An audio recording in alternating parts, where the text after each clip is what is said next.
check.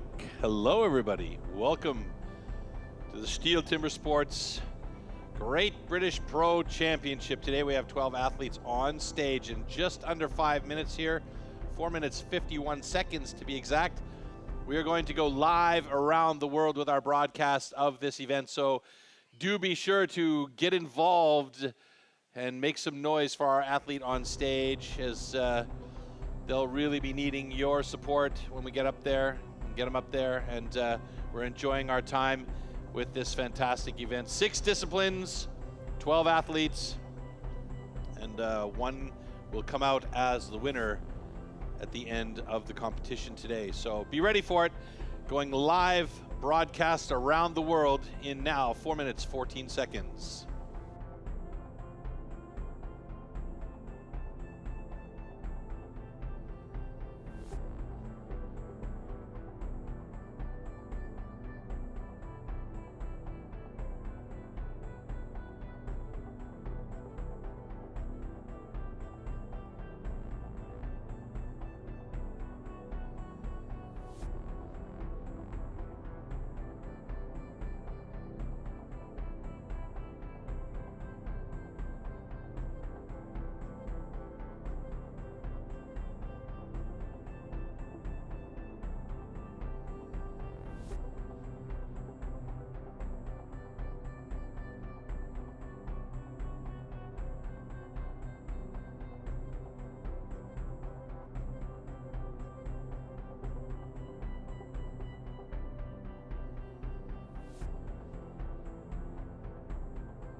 Okay, good afternoon and welcome to Championship Day here in Great Britain for the Great British Steel Pro Championships.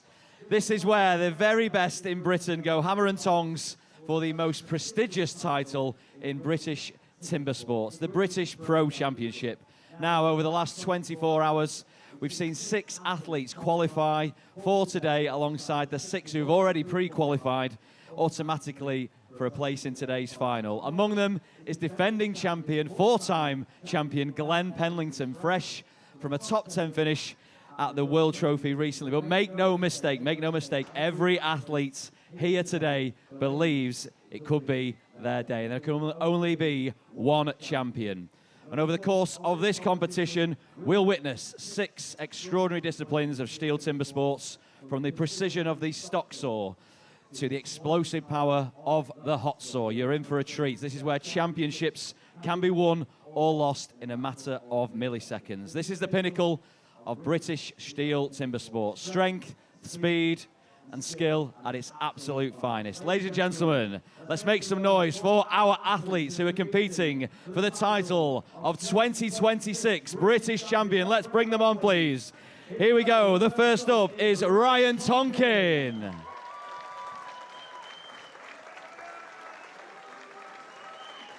Next up, Jack Morris. Representing Ireland, Seamus Ryan. Ben Chapman. Harry Hogg. Dave Thomas. Joe Groom. Graham Turner. Tom Redmond. Gavin Thompson from Ireland. George Spencer. And our reigning champ, Glen Penlington.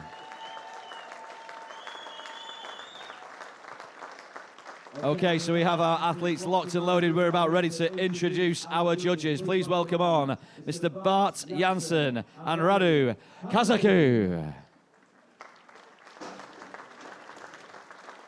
And they will oversee proceedings today alongside video judge Jules Janssen, who is in our truck over to my right-hand shoulder. Right, we have the athletes primed and ready. Troy, welcome back to the fair British Isles, my good man all the way from Canada. It's great to have you on board, Troy, to describe the action and paint some wonderful pictures of this wonderful sport. Yeah, thanks very much, Alex. I'm really looking forward to this event here today because we have 12 of the best timber sports athletes in Great Britain ready to throw down here on stage in 3 rounds of 6 disciplines. So before we get underway here, let's take a look at how this competition will run down from the very first event right to the hot saw at the very end with our competition format. And you can learn a little bit about that right now with the clip.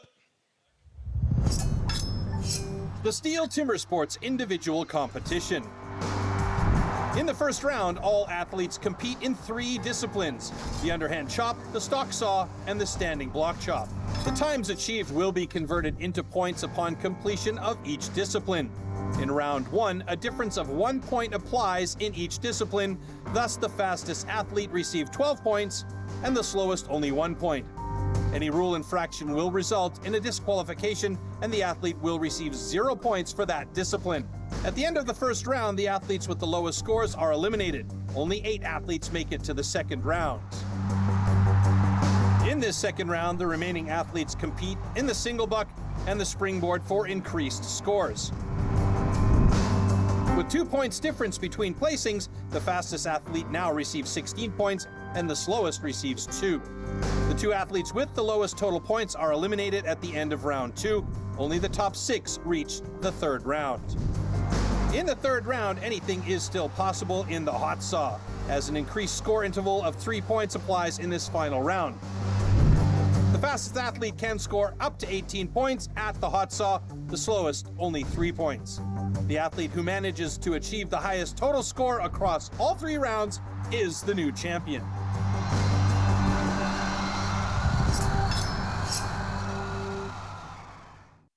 Okay, so that's our competition format. We are just about ready to get underway with the action. We are ready to unsheath some axes for the first of our disciplines, a classic timber sport, the underhand chop. Let's see what it's all about.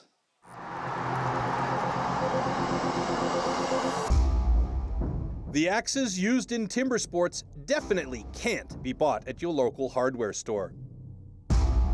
Made from special steel, the blade is hand-sanded with an angle of 13 to 16 degrees.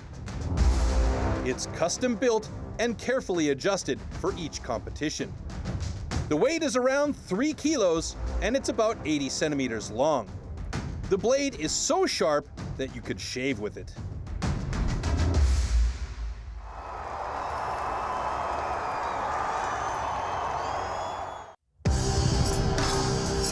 Underhand chop. In the past, the underhand chop technique was used to split logs. Standing on a horizontally anchored block, the athletes cut through a 32-centimeter log. The block has to be worked from both sides.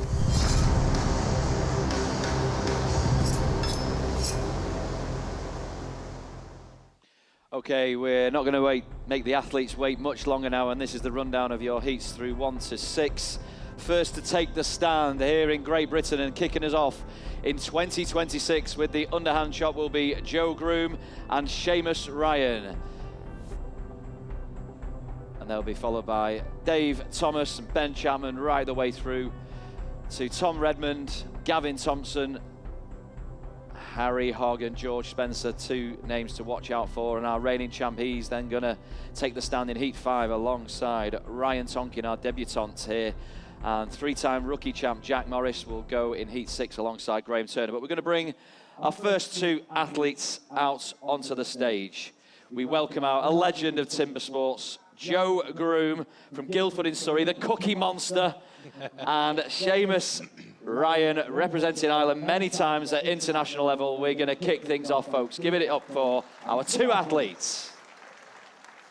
And ladies and gentlemen, we should point out there are 2 athletes on stage going head-to-head with each other, but this is not an elimination type of event. So what these guys are trying to do is get the fastest time possible as they prepare. Here we go.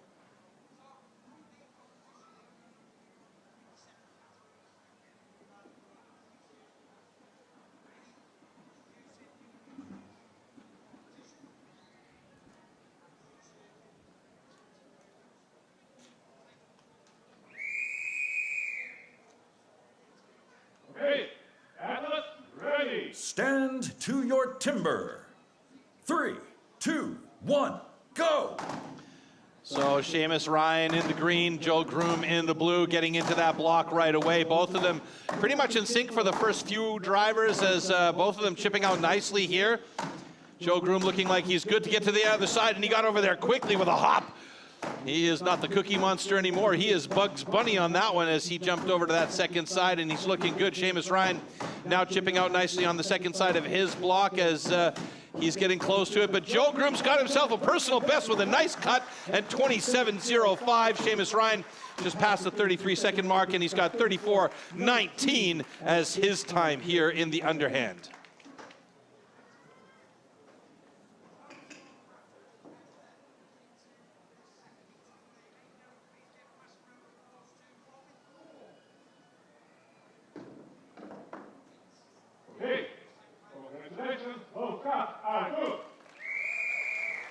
All right, so we do have official times there for both gentlemen. Joe Groom with a 26.80 and Seamus Ryan with a 33.81, which actually did, Alex, turn out to be a personal best for him. So nice way to start off our competition here today with a couple of personal bests right out of the blocks. Yeah, we saw yesterday in the qualifiers, Troy, the amount of personal bests that were tumbling. Just shows the state of the Great British and Irish STIHL timber sports quality right now, and the people are improving every single day. Yeah, and I love that hop around by Joe Groom as he went to the second side. He made no bones about it. He wanted to get onto that second side and start working it really quickly, which he did. And it worked out well for him with a 26.80 time. Okay, next up we have a returning hero to the timber sports stage. 7 years hiatus for Dave Tomo Thomas. He finished top of the qualifiers yesterday to take pride of place on our stage, alongside Ben Chapman, who was third in qualifying, to put his name on the screens firmly in this men's championship today. Yeah, Ben Chapman was looking good yesterday. Dave Thomas, nice to see him back in the mix after 2019 in the Czech Republic when we had him on stage with the team last. Both of these guys really well matched up here.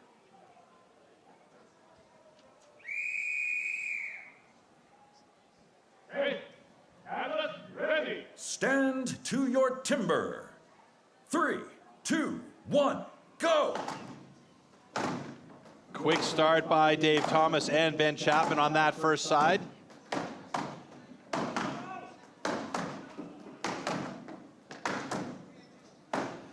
Dave moving over to that second side quickly.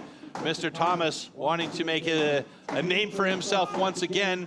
Ben Chapman chipping out really nicely on that second side. A little bit of a narrower entrance into that second side, but it's going to work well for him with a 25-2-0. Ben Chapman with a speedy second side, and Dave Thomas struggling to get through on that second side. Now he's found a bit of a tight spot, and he is looking for that power driver to get through there as the time runs down on him. And yeah, he's going to have to cut out some more wood maybe to free up that space. And he's really having trouble here. We didn't see this yesterday from him, and this is not boding well for the time. He needs to get it done in a short space here, otherwise he may well get a timeout DQ here, and hopefully that doesn't happen for him. And he is through in 1:01.94, an uncharacteristic time for Dave Thomas.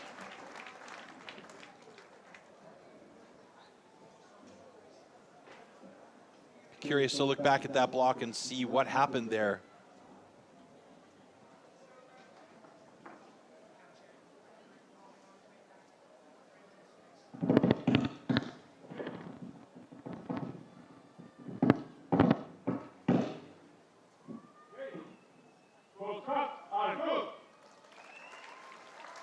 We've just seen there, Troy, what elite level live sport is all about, and with the wood is drawn as well, so it's a lottery of what you're going to get. It is, exactly. I mean, we can really say that the wood is quite fair. It's been chopping well this weekend.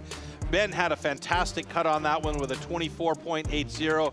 It's a personal best for him, and that currently puts him atop the underhand chop results. Now, what I was curious about is what was happening with Dave Thomas's block there. He had a really nice cut on the first side. He was maybe 1 or 2 drivers behind Ben as he moved around to that second side, but he kept getting stuck as he was trying to push that driver through and clip and split that wood. So I don't think I saw a hard spot in there, but that angle is really tough to tell. You can see there, he did get it, it wiggled, but there was one piece left over.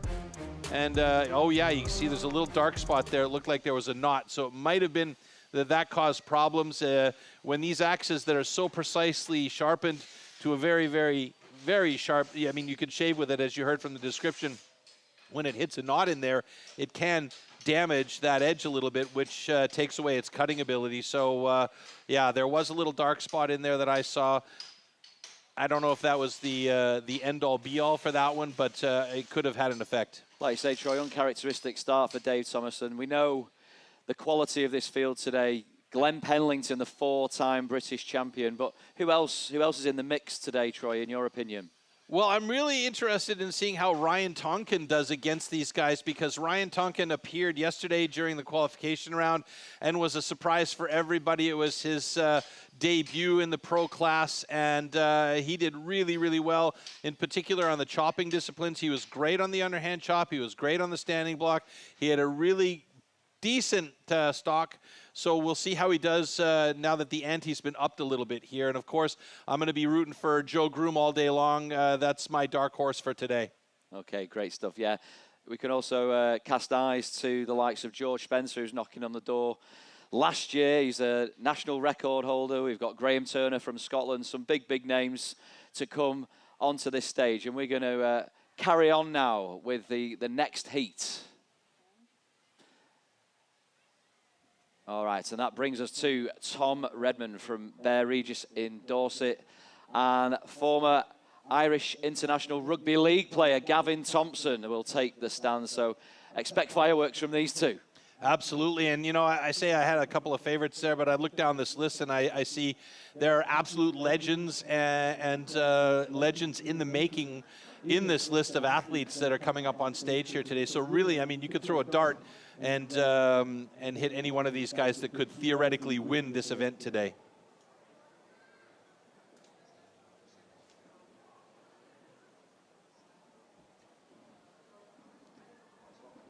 So Gavin putting on a little bit of lube on that axe, and that's just to prevent that initial driver from not getting stuck in the block. Let's see if it works out for him. Ready. Stand to your timber. 3, 2, 1, go. Tom Redmond opting to show us his pretty side as he starts off facing the audience here, as Gavin Thompson shows us his pretty side as he's facing away from the audience and getting into the blocks. Both of these guys looking really good. Gavin switching over to that second side now, and Tom Redmond about a half driver to one driver behind Gavin on that second side. Gavin's looking really good here, chipping out nicely. Tom Redmond coming close to it, though. It very well may be a close heat between these two gentlemen. As, a sticky axe for Tom caused problems. It's going to be Gavin Thompson and Tom Redmond. Wow, 3.325 and a 3.320. It does not get much closer than that.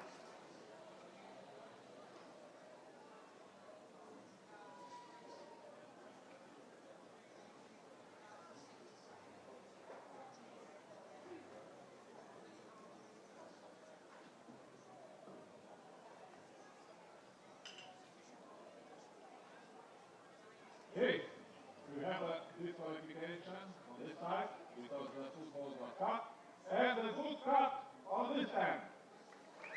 So unfortunate for Tom Redmond, he got a DQ because of a cut foothold, and our slow-mo camera may get a shot of that later on. You briefly saw that as our woodchucks were picking up the block to start the cleanup up there, but great start by both of these guys. Gavin Thompson looking towards the back of the stage as he got in. You can see those chips were just exploding off that block. Really, really nice accuracy on the scarf, and then he switches around to the other side and starts working that second side, and it was a very, very nice clean cut through there by Gavin. And I think maybe Tom had that cut foothold on the first side when he was facing the audience. He was very, very much on the right side of his block. And that is unfortunate for him because it means 0 points in this case. Okay, we move on now to Heat 4, and we bring out Christmas tree farmer Harry Hogg. It's Christmas every day when Harry's concerned. And 30-year-old George Spencer, big part of the STIHL Timbersports family, George, from Hereford. He was third place finished last year, and he's a hot saw national record holder. So again, two athletes in their prime. Yeah, we know that George is putting the work in to make sure that he's really on point here for this event, as well as Harry Hogg doing a great job yesterday in the qualification round.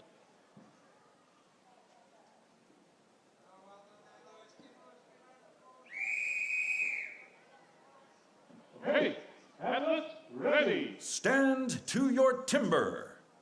3, 2, 1, go. Big drivers from both these guys. George Spencer getting some pace in on his hits, though. He's got plenty of power, and he likes to keep that pace up. He's switching to that second side very quickly. 2 step downs, though. That's going to cause a time problem for him as he wanted to get over there and really get into it quickly.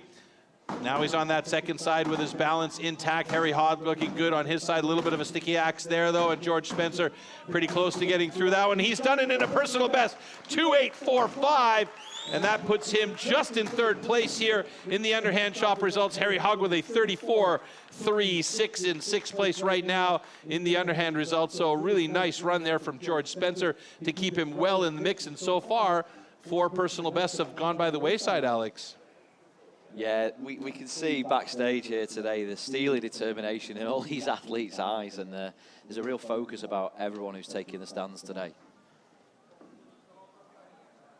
Okay, congratulations, both cuts are good. as there's a slight worry there that George's might have been a DQ. I saw a little bit of discussion between Radu and Bart, but everything is good, and we have good cuts for both of those gentlemen, so those times will count. You can see here on George's block, really, really nice drivers in there. Wood exploding out. Harry Hogg, he's a tall guy. He's very wiry and strong, and he did a great job. Now, George was quick to get to that second side. However, George did step down twice. So we could theoretically say that George's time may well have been 2 to 3 seconds faster, which would have put him in second place had he been a little bit more balanced stepping onto that second side. But he got himself a personal best, and that was a really nice final driver there from Harry Hogg. Personal bests always positive. We want to Yes. see those, and we've had a number of them already in these heats.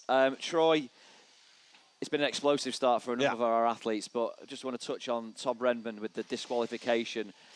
Tom has finished third on 2 occasions here as a pro athlete, but how detrimental is that disqualification to Tom's overall chances of winning today's pro championship? It's a difficult situation because these guys are so close together that sometimes it's only going to be like a couple of points here and there that are going to make the difference between the top 10 positions. And he still has a chance. Let's not say that he's out of it completely.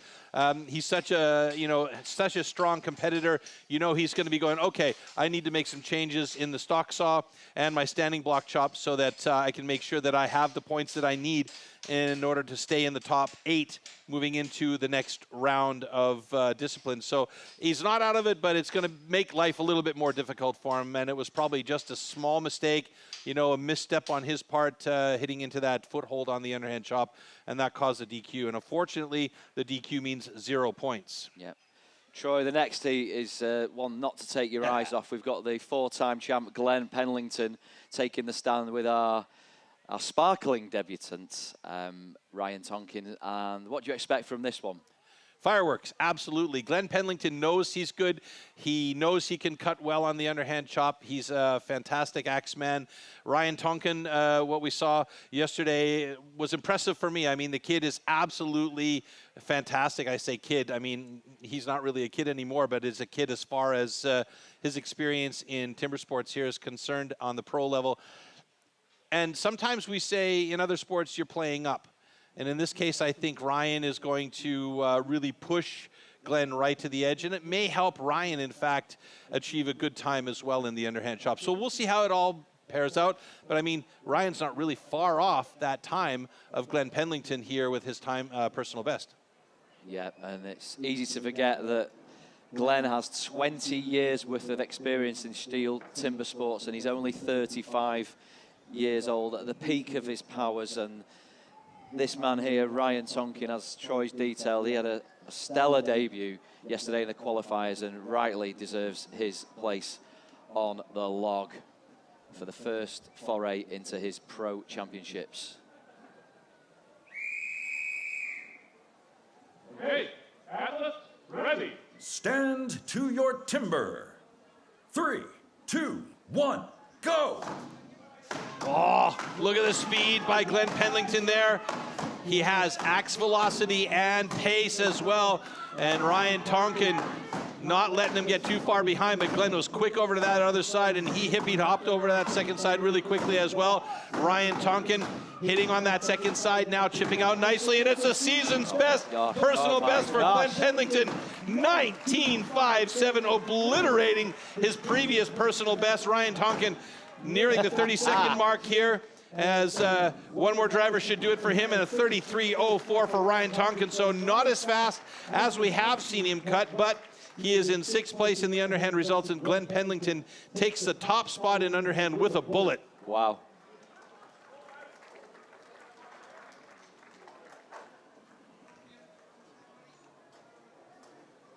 Okay, congratulations. Both cuts are good.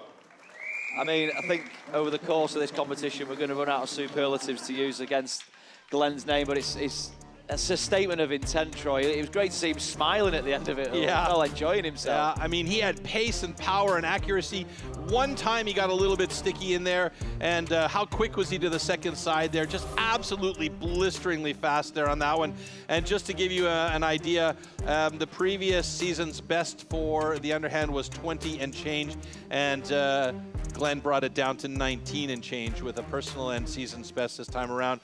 And there we see that final driver through for Ryan Tonkin, who is looking very good still. Yeah, one man who has been looking very, very good in our rookie competition. 3 times rookie champ, Jack Morris, the youngest competitor in the Pro Championships. His debut as a pro, age 24. And then the man from Scotland, Graham Turner, a big favourite amongst his peers here at STIHL Timbersports Great Britain.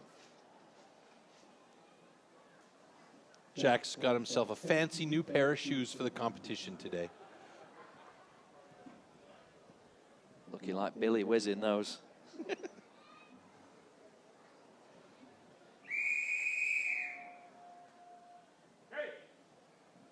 Okay, athletes ready. Stand to your timber. 3, 2, 1, go! So both of these guys pretty evenly matched up. Jack is a slight but very quick and powerful hitter. And Graham, well, he's just a little guy with a lot of muscle. And Graham is quick to get to that second side and not too far behind Jack Morris as they both get into that second side and start really working the block. Might be close between these two guys. Graham Turner has kept that axe moving. Jack's got a couple of sticky ones. And Graham Turner with a 27-17. Not his fastest cut, but he is definitely in the mix. In number 4 position in the underhand chop. Jack Morris with a 36-35.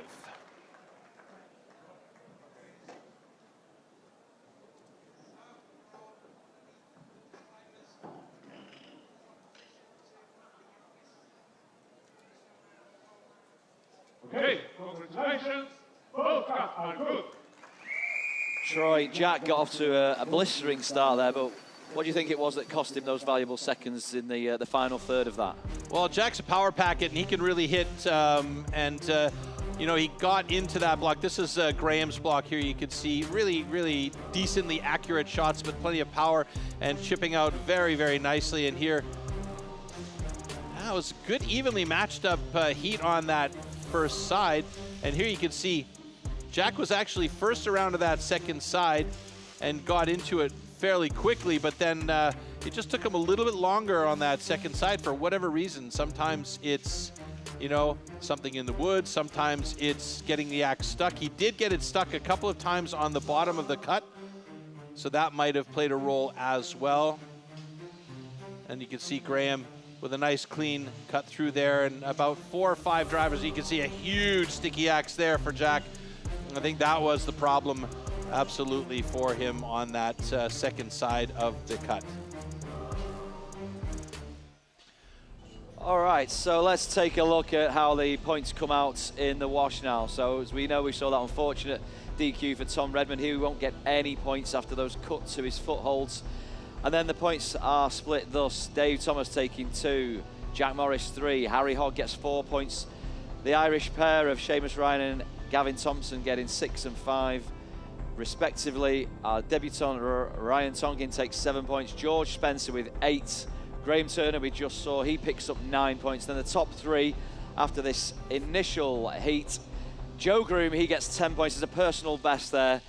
And yeah, top of the tree, Glen Penlington, but hotly pursued by Ben Chapman. Yeah, and getting the season's best on that underhand chop as well. And we should also point out, because this is the first discipline, that ranking that you just saw for the underhand chop also counts as the overall ranking.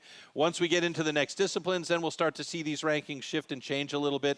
Yeah, I mean, in the meantime, Glen has gotten himself in a very good position with a really nice start to the competition here. It looks like he's well on his way to defending the title, which he has gotten 4 times now. So theoretically speaking, if he wins this one, it'll be the 5th time in a row. And there's been very few athletes in the history of timber sports that have been able to maintain that kind of steady individual performances over the years. So Glen Penlington showing some real, he's going to put the challenge to everybody here today. And we're ready to entertain the petrol heads out there. Some of these little beauties are going to come out. The stock saw is next. Let's take a look at what the stock saw and the chainsaws are all about.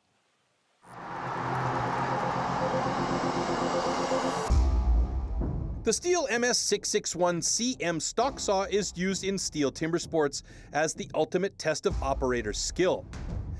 Designed for the toughest jobs in forestry, it produces approximately 7.3 horsepower, has a displacement of 91.1 cc, and weighs 7.4 kilograms. To ensure evenly and fairly matched saws, professional STIHL technicians prepare and test the saws before each competition.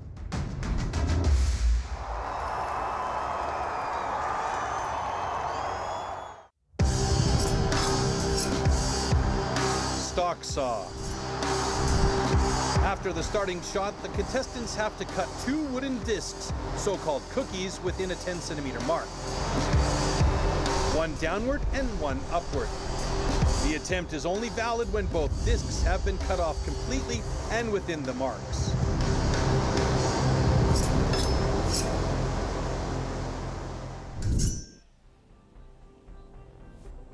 Okay, Troy, here we go with the stock saw. Again, 6 heats, the 12 pro athletes are ready to chainsaw their way through this one. It's Ben Chapman and Seamus Ryan going off in heat 1, and then the fellow 10 athletes will take to the stand.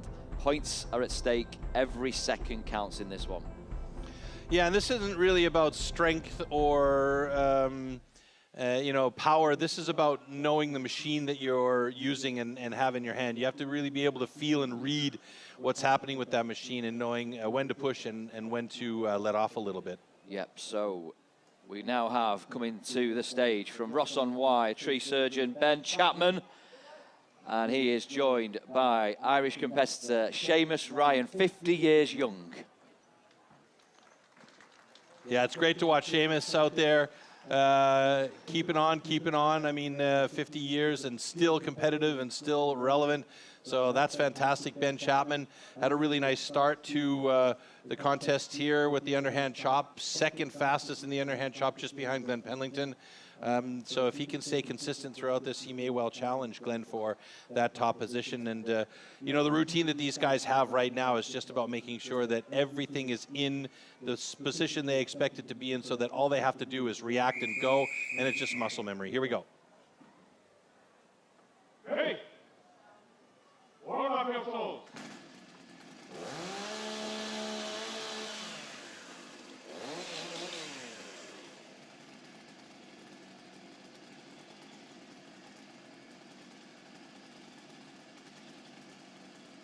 Athletes, ready. Stand to your timber. 3, 2, 1, go! Ben Chapman quick to get into that wood. Seamus Ryan a little bit behind. A bit of a swing by Ben Chapman on the upcut. Seamus was cleaner on that transition, and he caught up in that second half, but it's a real nice cut by both these guys. 11-10 for Chapman and 11-7-5 for Seamus Ryan. Final checks from Judge Radu.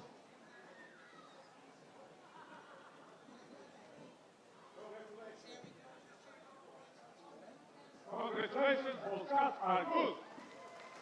So official time now, 11-5-2 for Seamus Ryan and a 10-9-7 after a quick adjustment in our competition control center for Ben Chapman.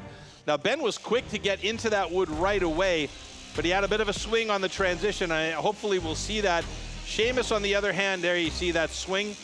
Seamus, on the other hand, he barely swung that at all and got straight back in. He had a really, really efficient upcut and actually caught up with Ben on the upcut here. You could see Ben still won it, but it wasn't that far behind for Seamus Ryan. So a really nice pair of cuts there.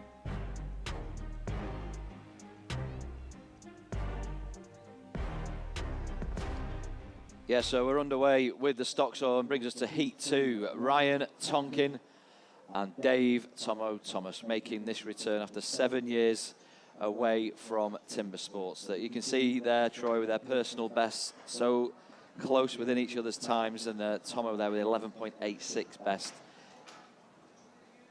Ryan's first appearance at a national pro championship, and he is really giving a great account of himself.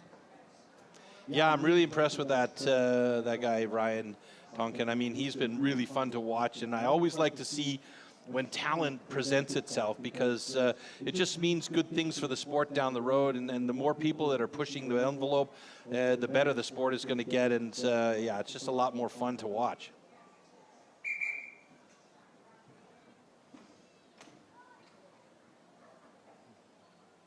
So Bart gave us a pause whistle there. He's just going to double check the alignment on that one block for Dave Thomas, and looks like everything is good to go.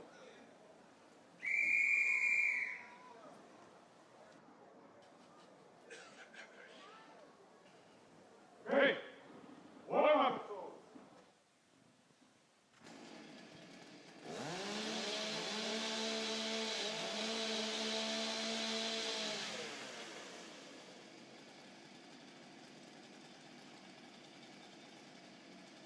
Athletes ready. Stand to your timber. 3, 2, 1, go! All right, both guys into it pretty evenly. Tonkin looking good as he's got that first cookie drop. Nice transition by both of them on the upcut.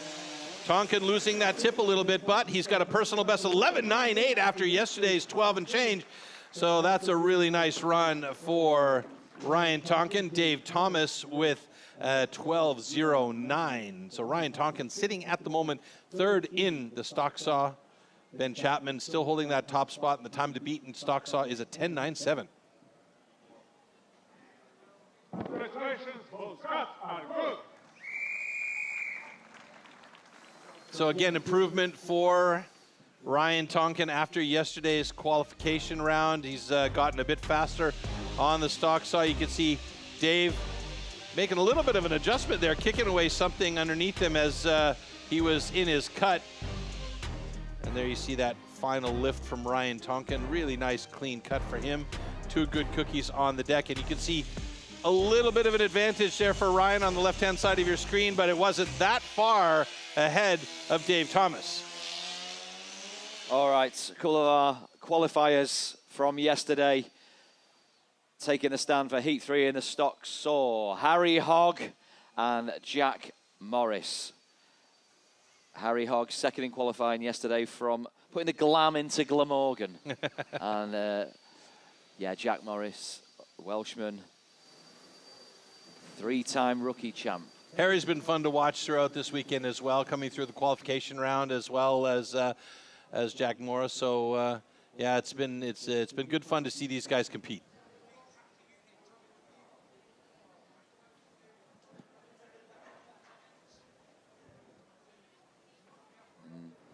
Jack hails from Knighton in Wales, that rich vein of talent in that town in Wales. So many of our athletes have come through the ranks out of Knighton and the clubs there.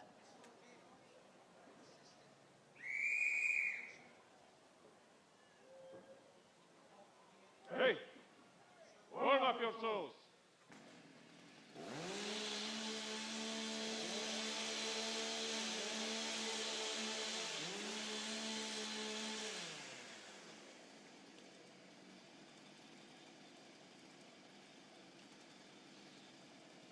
Athletes ready. Stand to your timber. 3, 2, 1, go! Jack Morris is an excellent stock sawyer. Harry Hogg doing very well on this cut as well. Big transition by Harry Hogg. Jack Morris a little bit less of a swing on that, but it's going to be Harry Hogg with an 11.77 and Jack Morris with a 12.63.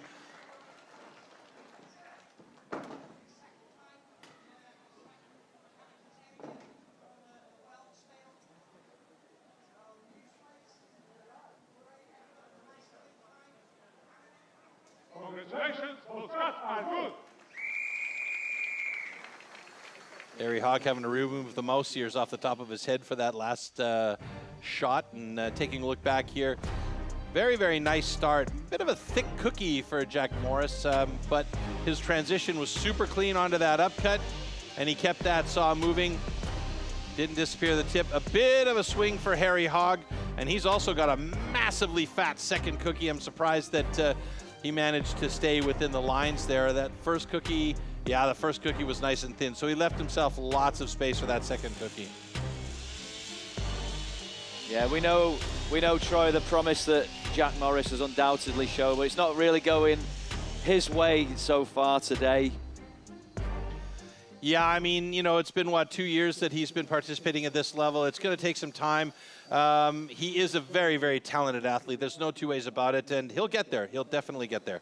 Yeah, and two athletes that are firmly here, Joe Groom and Tom Redmond.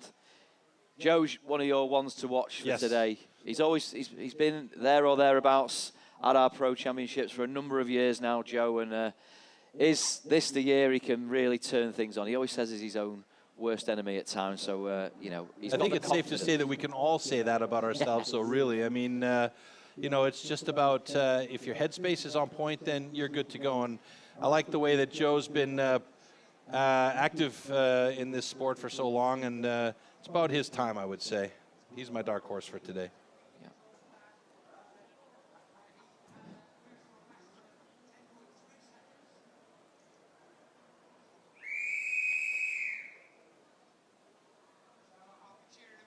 Hey, warm up your souls.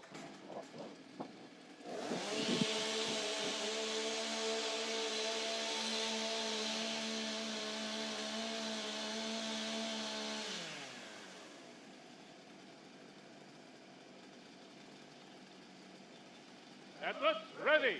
Stand to your timber. 3, 2, 1, go! Oh, very nice grab by both of these guys. Tom Redmond, a legend in British timber sports, got a quick cut there. Nice, clean transition. Joe Groom, a bit of a deep angle on that upcut. Boy, is that close. So look at the times. 11.87, 11.90. That's going to put Joe Groom just ahead of Tom Redmond here in the stock saw results. Joe sitting in 5th place right now with a nice cut. We'll see what the Competition Control Center says after adjustment. Congratulations, those cuts are good. Okay, so there has been a small change there. Joe Groom stays in 5th place, but Tom Redmond has actually jumped up to 3rd place with an 11.59 cut. Very nice. How quick was he getting into that wood, Alex? Man. Yeah. Talk us through the time adjustment there for Tom, Troy. So what happens is we have, at the front of our stage, we have 4 individuals. Each one of those 4 individuals has a clock stop in their hand, 2 for each side of the stage, so 2 for stand 1 and 2 for stand 2. And when they see that cookie drop at the second cut, they'll push their button. Human error and timing and speed and synapses playing a role. Then it all goes to the Competition Control Center, where Jules Janssen will have the final say with his high-speed cameras and make the adjustments from there. Yep, now 2 athletes not giving too much away in terms of age, in terms of personal bests, in terms of height, and they will be desperate to take big points from this second discipline, the stock saw. I don't think Gavin ever used the stock saw in his rugby career, at least we hope not, but we know that Graham Turner is a very solid stock sawyer, so let's see how these two get along.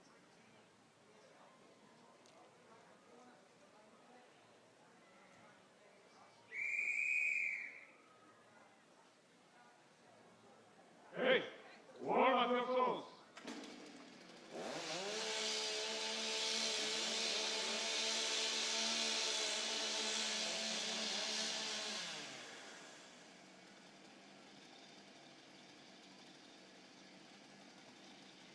Athletes, ready. Stand to your timber. 3, 2, 1, go!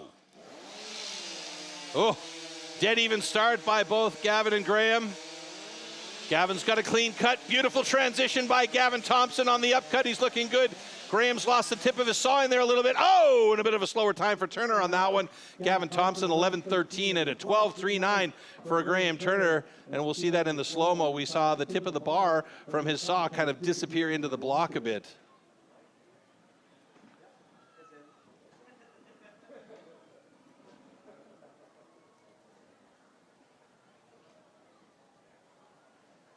Okay, congratulations, those cuts are good.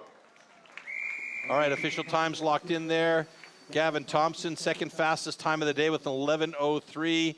And Graham Turner's 12:15 sets him in 9th place in the stock saw results. Let's have a look here. Yeah, Troy, the old adage, thin to win, and we see countless amount of times the drag on the upcuts, the downcuts, if you opt for that bigger cookie. Well, Graham had a really nice thin cookie to start things off with, but it looked like he pulled the saw back towards him a little bit right there at that moment, and the tip of the saw disappeared, so he had to readjust because he wasn't cutting the other side of the block, and that's where it slowed down. You can see it's a better picture right there. So he probably could have leaned into that a little bit more.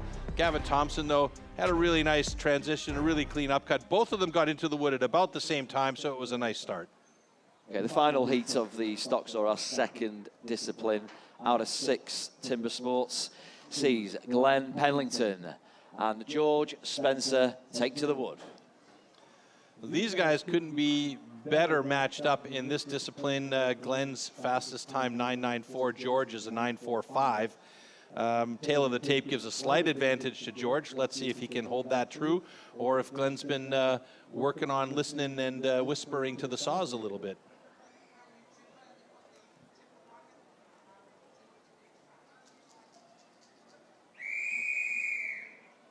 Hey, warm up your saws.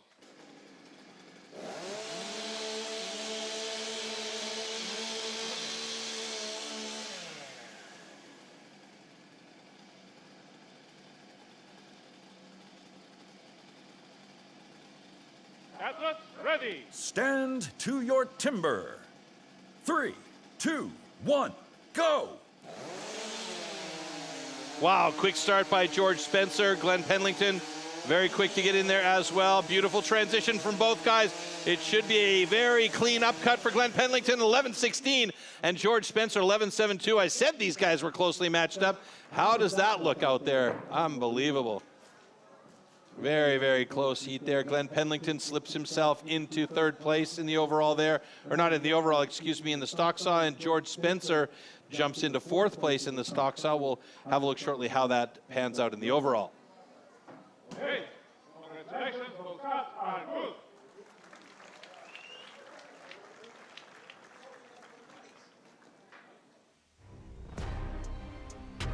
So George was quick. I mean, there was no delay. He got that saw up there and right into the wood. A knife through butter. Yeah. Now the transition from both of them was really very nice, but on the upcut, we saw a little bit more efficiency from Glen. You can see here, he just kept it consistent. Very nice, clean upcut. George got a little bit slower on the short wood at the top, and Glen was just concentrating on doing what he knows how to do there. I mean, both of them, like I said, they're really, really evenly matched up in this discipline, and you know, they go back and forth all the time. So let's take a look at the results here. Yeah, so fortunately for Jack Morris, he only takes 1 point. Graham Turner, he'll be disappointed to only take 2, as will Dave Thomas, who takes 3. It's a personal best for the debutant Ryan Tonkin. He gets 4 points. Joe Groom, who cited the stock saw, cites it as his favourite event, he'll take a meagre 5 by his high standards. Harry Hogg, he's in the mix there with 6. Tom Redmond, after that initial DQ in event 1, he takes 7, and into the top 3. Big points for Glen Penlington, Gavin Thompson, and Ben Chapman. A stellar run from Ben. And let's see how that comes out in our totalizer. And Ben is sitting top of the tree, closely followed by the reigning 4-time champ, Glen Penlington. And, you know, hot on their heels, George Spencer, Gavin Thompson. They have both got 17 points apiece in 3rd and 4th. Nice. Yeah, it's white hot, Troy. We knew, and we'd expect nothing but you know, high quality, high octane action from our athletes today. Who's impressing you so far, 2 disciplines down? Well, I mean, you know, the usual suspects are right there. Glen Penlington, George Spencer. I really like the way that Ben Chapman's been performing today. And I mean, as I mentioned, that consistent performance throughout the day. You may not win every discipline, but if you stay in the mix in the top 3 or 4, you know, you don't have to win every discipline to take the top spot on that podium at the end of the day. So Ben is looking good. You know, of course, Glenn is in the mix. George is definitely in the mix. Gavin Thompson, stellar performances so far. He's sitting there in 4th place in the overall. And my man Joe Groom in 5th place. So he is among the top 5 with 1 more discipline to go in round 1. Now, let's not forget also that after this next discipline, the standing block chop in round 1, we will eliminate 4 athletes from the bottom of the rankings and move on to round 2 with just 8 remaining guys. So here is where somebody like, where was it here? Tom Redmond is going to have to really put in a good show on that standing block chop in order to get as many points as he possibly can so he can stay in the mix. And that just shows the level of the athletes we've got here today. Tom Redmond, who's twice finished in 3rd place as a pro, and he's, you know, he's got that tense and nervous time now as we enter this 3rd discipline, the halfway stage. Can he propel himself up into 8th or higher and, you know, not be eliminated? Yeah, I mean, it's going to be about where his headspace is at. Does he just take a deep breath and go, okay, whew, I got to concentrate on what I know I can do on the standing block chop, or will the nerves and the butterflies get back in churn mode and cause problems for him? Because we know he's a powerful guy, he's a good axeman, and standing is a strong discipline for him, so he could theoretically jump up a couple of notches here and be among the top 8, which is what he's going to want to do and what he needs to do here. No pressure at all, though, Tom. The pressure is piling, the emotions are heightened. We move now into our 3rd discipline, the standing block chop. So the axes come out. It's a classic timber sport, one to watch. Let's see what it entails. Standing block chop. At the standing block chop, the felling of a tree with an axe is simulated. A vertically positioned wooden block with a diameter of 30 centimeters has to be cut through both sides. A powerful and precise swing with the axe is the premise of a good result.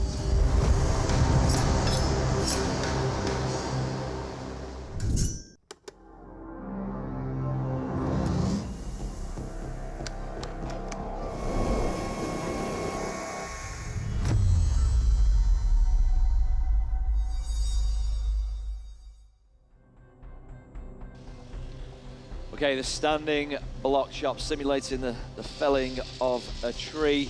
Heat 1 will be Harry Hogg and Jack Morris. Then we move to Tom Redmond, Joe Groom, right the way through to Heat 6, where we'll see Scotsman Graham Turner and Welshman, our reigning champ, Glen Penlington.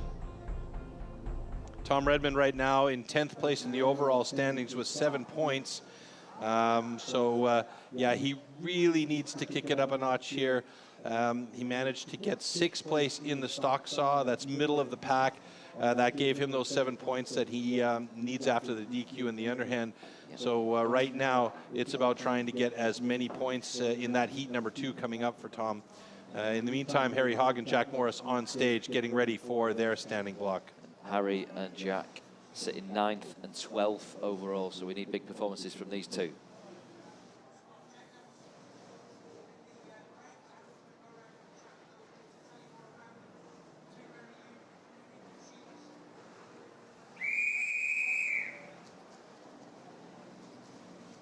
Hey, Atlas, ready. Stand to your timber. 3, 2, 1, go! This is also a very strong discipline for Jack Morris, and he can really hammer that block. Harry Hogg looking good as well on this first side of the block. Jack Morris and Harry both moving on to that second side. Now earlier on we saw Jack shortcut that first side, and hopefully it doesn't affect him here on this one. It looks like he's getting close to it though. Harry Hogg still working on that second side, and Jack Morris has got himself a great time. A personal best 26.78. Harry Hogg just passing 30 seconds here as he is coming close to cutting through that block, or is he? It's wiggling a little bit up there.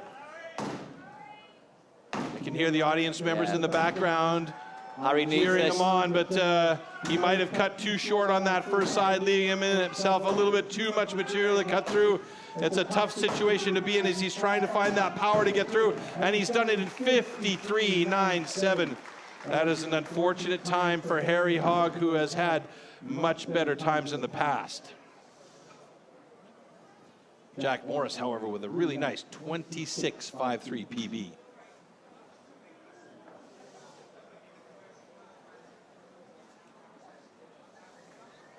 Congratulations, both cuts are good.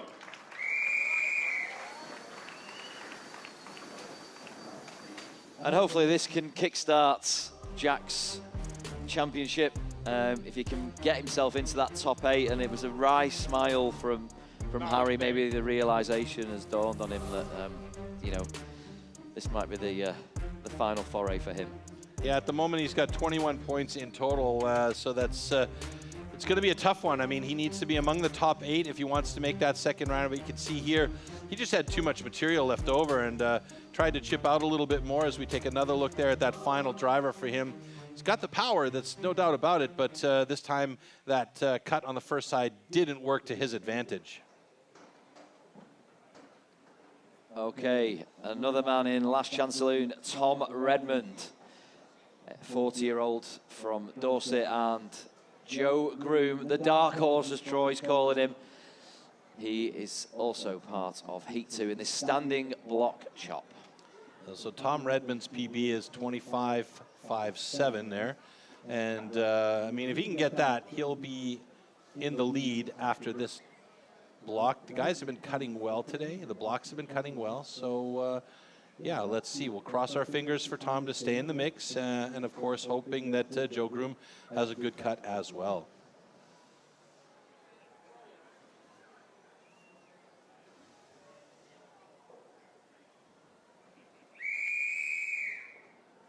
Hey, athletes, ready. Stand to your timber. 3, 2, 1, go! On point start with both of these guys. Joe Groom and Tom Redmond chipping out nicely. Tom to the other side quickly. Joe Groom. Both of them on that second side now. Oh, this looks like it may be a good time. Big slab came off for Joe on that top of the block there. Tom Redmond getting close to it.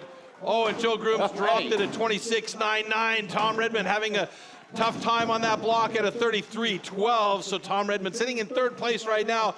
Joe Groom moves into second place in the standing block chop results.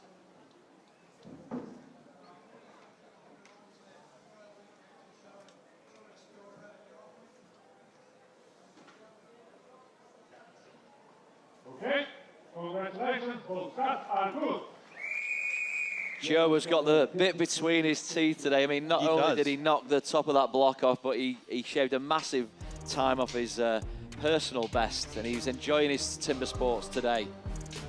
Yeah, he's gone from 33 and change to 26 and change, and that's 2 personal bests at the top 2 positions in our standing block chop rankings thus far.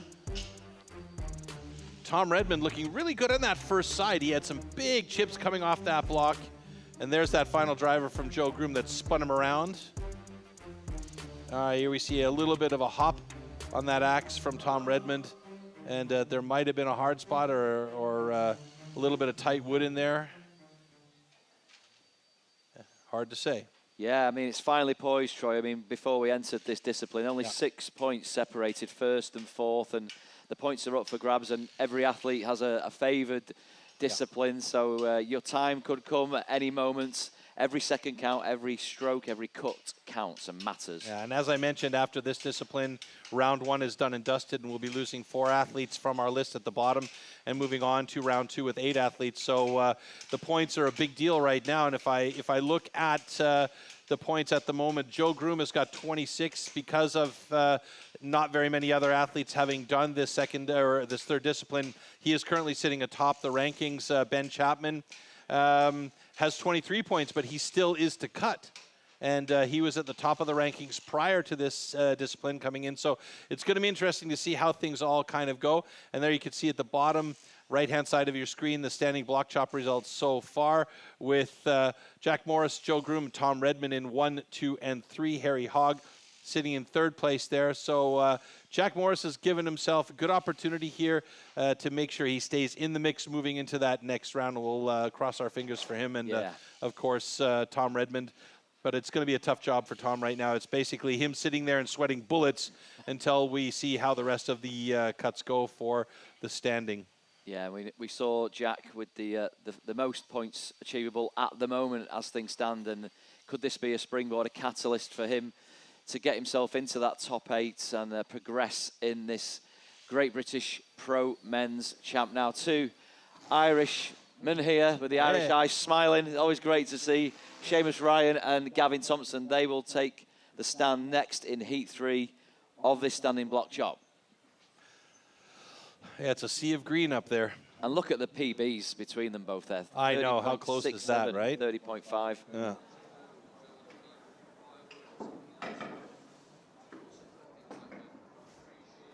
Both representing Ireland multiple times on the international stage. No stranger to this British stage either. And they are in the mix. They are firmly in the mix. Gavin had a great run out in the stock saw last time, and Seamus's consistency has put him well and truly in contention too. Okay, athletes, ready. Stand to your timber.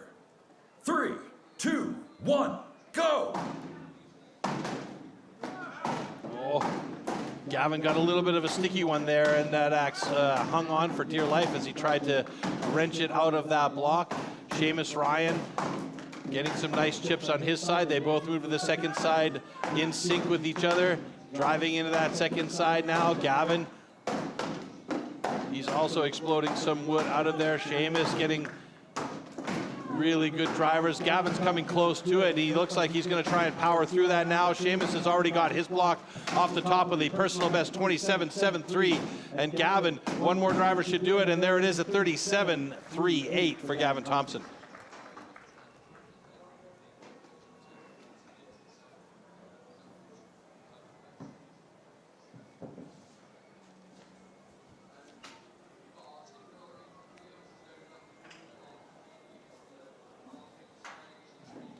Okay, congratulations, both cuts are good.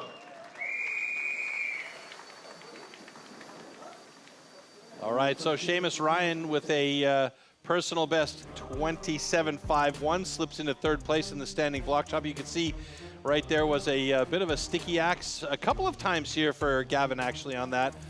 So all that power, if his axe gets stuck in there and he has to wrench it out each time, that's going to take away energy and time. Last couple of drivers here for Seamus Ryan. Oh, and we see a bit of a sticky, not a sticky one, but a skip by Gavin Thompson as he thought he was in through that wood, and it just popped him back out. Yeah, there was seeming like consistent sticky axes by Gavin there. That's causing him problems throughout. Okay, the next heat's Heat 4. We have Ryan Tompkin, who is in 8th place. Don't forget, that's the final qualification place as we conclude the halfway stage. So Ryan is sitting in 8th before this, and there's a nervous look over his shoulder, but he'll want to do the job properly, as we all know he can, and it's his maiden voyage into the pro circuit. There he is, and there's the man top of our leaderboard prior to this discipline, Ben Chapman, with a solid PB of 27. Well, Ben Chapman was leading coming into this discipline, and we've seen Ryan chop very well. So let's see. Okay, athletes, ready. Stand to your timber. 3, 2, 1, go! 2 up, 2 down for both of these guys as they get into that first side of the block. Ben Chapman chipping out nicely. Ryan Tonkin moving over to the second side of that block quickly. Did he shortcut that first side? It looks like he might have, so hopefully that won't cause him problems. Ben Chapman on his second side now, and Ryan Tonkin looks like he really wants it. He wants to get a personal best time out of this one, and he sees it. He knows it's there, but he's got one a bit, oh, just shy of it. 30.57 for Ryan Tonkin on that one. You could see him watering at the mouth. He saw that that was open enough for him to get through, but he had 1, 2, 3 drivers to try and find that space, and it would have been a beautiful move for him had that worked out, but unfortunately it did not.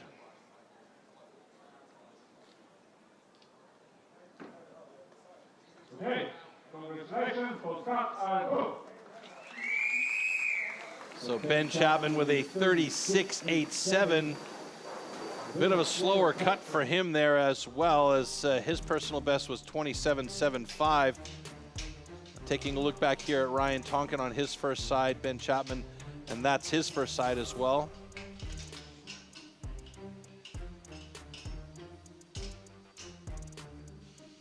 Yeah, Ryan Tonkin, look, I think he felt like he had it there, and he was watering at the mouth as he was trying to put in those huge drivers to get through there, but he kept getting it sticky in the block, and yeah, that just caused him problems. Had he gone a little bit longer, you know, a couple more hits on that first side, it might have helped him out.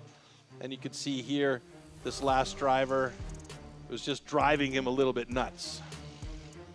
Yeah, and Troy, what we've seen there from Ben, there was a suck of the cheeks as he finished off, because the points I don't think are going to be big enough to keep him top of that leaderboard. In fact, we know they won't be. But that's how quickly things can change. It shifts around a lot. We've got now one more heat to go, or 2 more heats, excuse me. Yes, 2 more heats to go in this discipline. But 2018, the last time we saw the World Championships on these shores, I was lucky enough to attend in Liverpool back then, and you know, everything's geared for these athletes. You know, not only to podium finish, but also to represent their countries at the international stage. And talk us through, Troy, the Worlds and what that entails. Well, the Worlds is a gathering of all the best timber sports athletes from Australia, New Zealand, Canada, the USA, the Nordics, as well as from Great Britain. And on the European side of things, there's a little bit of a different ranking system, so you have to be among the top 8 or 9 in the European rankings in order to make it to the international, you know, the individual world championship. And this year, STIHL is celebrating 100 years of business, and for that, it's going to be a huge party and a huge deal in Stuttgart, the home of STIHL, for the World Championships on October 30th and 31st, and we're going to see the team and the individual World Championships contested there. So the question is, are the athletes here providing enough points for that European ranking in order to make it to the world stage? And for the last few years, it has been enough, and we've seen great British athletes, you know, like Glen Penlington showing up and doing their due. Yeah, we're on the rise. We're on the rise. We're on the rise. So let's take a look now at what the World Championships are all about. Really good memories of Stuttgart. Like, what a beautiful city. I have never been in front of this big crowd. There was going to be 6,500 people in Porsche Arena. I think everybody's going to be on their game. Definitely my favorite arena. Probably going to be unlike anything I've been competing in front of before.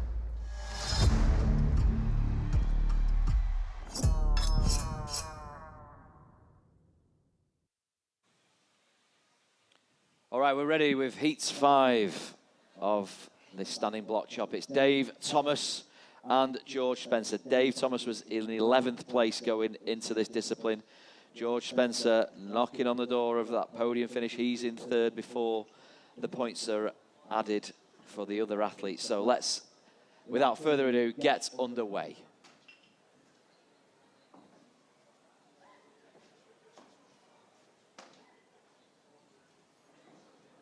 Dave was the top qualifier yesterday, so he does come into today with bags of confidence, and a man always with bags of confidence. George Spencer there, looking sharp, looking ready.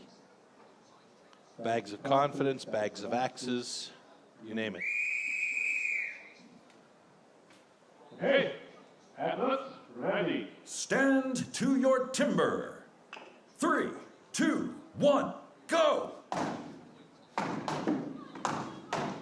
Good pace by George Spencer as he's hitting that fast and furious on that first side. Switches quickly to that second side. He is wasting no time at all to try and chip out that block and get through that thing as quickly as he possibly can.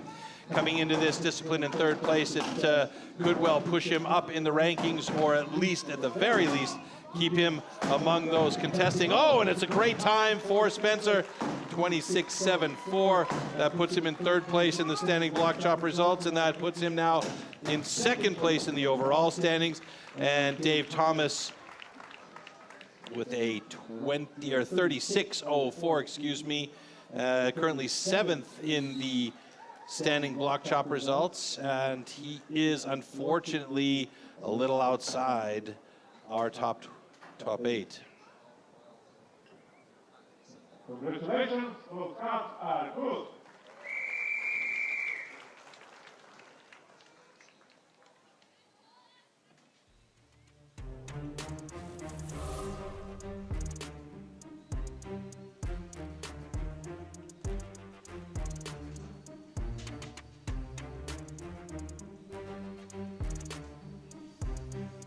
Yeah, George Spencer was just wasting no time at all. He went quick through that first side. I don't know if it was an 8 hit first side, and then he got onto that second side, and he was having none of it. This wood was not his friend today. Would have liked to have had a better time for sure, but that time is good enough to get him into third place in the standing block chop results as we move on to our next heat. Yeah, the next heat is the final heat of the standing block chop. We've got Graham Turner with a PB of 23.33 and Glen Penlington. Just take a look at that PB, 19.20. Yeah, I mean, by far the fastest PB of any of the guys that are cutting today.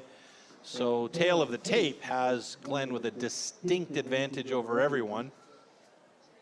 We know when Glen gets to competition mode, he's flying.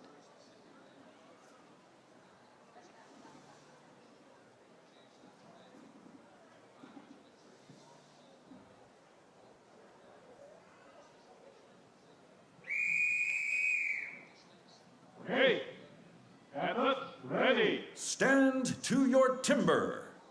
3, 2, 1, go! Oh, the pace of Penlington on that block is insane. Bing, bang, boom. He's a hit every 2 hits is every second, it seems like. Graham Turner moving onto that second side quickly. Glen Penlington looking really good, and it could be that Penlington is pushing Turner to a personal best as well. Oh, there we go. Wow. A national record. Wow. And a PB for Graham Turner. I told you so.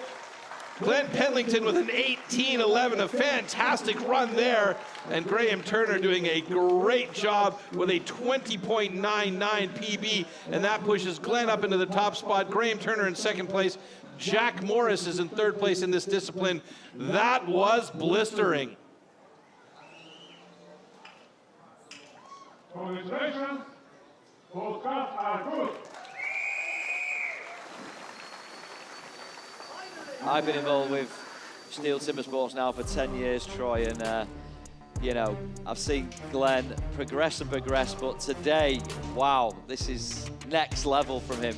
Yeah, that's the kind of pace we are used to seeing on the underhand chop, not the standing block chop. I mean, he was just murdering that block. And look at Graham Turner, though. I mean, fantastic. 6 years in the sport, and he's keeping up with the big boys, as it were. And at this time, you could definitely say that Glen was pushing Graham Turner into that one. Yeah, season's best, personal best, national record for Glen Penlington. All the 12 points as well. That's what will matter to him right at this moment in time. And they actually adjusted the time afterwards, so it's gotten a little bit faster to a 17.83. He'll take that. No, he'll take that in a heartbeat. Yeah. And as you've seen there, 3 PBs from the next 3 athletes. Graham Turner, Jack Morris, who can he keep himself in the mix for the top 8 push? We're going to find out, though. Let's go to the totalizer and see what comes out in the wash. All right, eyes on the top 8 now. Oh, it's a narrow miss for Jack Morris, who finishes in 9th, and we say a a sad farewell to him, along with Tom Redmond, who's had a podium finish twice in the last 4 or 5 years, and then Harry Hogg, who came in as the second best qualifier from yesterday, and the top qualifier from yesterday, Dave Thomas. It's after a 7-year itch, almost a 7-year wait to come back to this stage. That hiatus. He's packing up his axes and his chainsaws and heading home, sadly. I kind of feel like we'll see him back, though. I think he's got the bug again, you know, that desire to compete. He's definitely not lost much, you know, and it might take a little bit of time for him to get back into the swing of things, as it were. Oh, bad dad joke, but, you know, I'd like to see him come back and really make a push for those top spots on the podium again. Yeah, I'm sure we'll see Tomo back, and there's big things to come from each of those athletes that we wave goodbye to, but it's now all about the top 8, Troy. Yeah, and those top 8 move into round number 2. Round number 2 will include 2 disciplines, so we've gone from 3, now we're down to 2. The first discipline we'll see is the single buck, and then after that we'll see the springboard, otherwise known as the tree in the colloquial words of how we call it. And then it's going to come down to 6 athletes going into round number 3 in that hot saw. So really now we're into the juice of it, if you like, the to business see end. Who can get the most points in these next 2 disciplines, which can be very, very difficult to gain those points in. Excellent. So yes, we are going to move on through now to the next discipline. Like you say, we have the misery whip. It's coming out, this 2-meter long saw. That is longer than I am tall. Let's take a little look at what's going to be faced with these athletes next.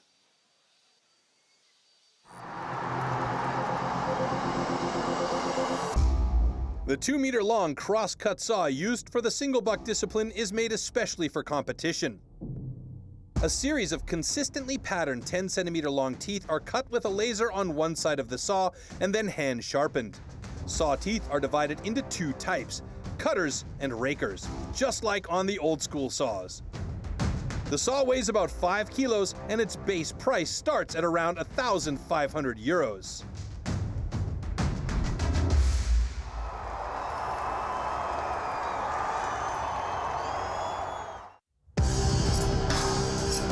Single buck. The single buck is a one-man saw about 2 meters long. With this, the athletes have to cut off a complete disc of a 46-centimeter thick wooden block. The perfect interplay between rhythm and strength is the key to success.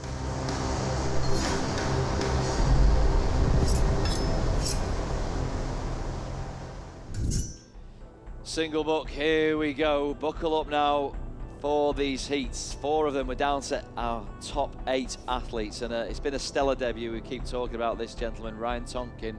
He'll go in heat 1 with Gavin Thompson, one of the leading Irish competitors. And another one of our top Irish boys, Seamus Ryan, goes in heat 2 with our top Scotsman, Graham Turner. And then the dark horse, the Cookie Monster, still in the mix, Joe Groom, alongside George Spencer, who lies in 3rd place at the moment. Ben Chapman, who found things a bit sticky in that standing block chop, he's clinging on to 2nd place, and he'll go in heat 4 alongside Glen Penlington. But it's all about heat 1. All eyes on this one. Ryan Tonkin and Gavin Thompson in the single buck. 2 meters worth of fun now, Troy. If you can call that fun. I mean, yeah, when that saw is cutting clean and nice, it is fun. But when that thing stops mid-stroke and bends, or you know, you have to restart it, then that's the reason why many of these athletes call it the misery whip.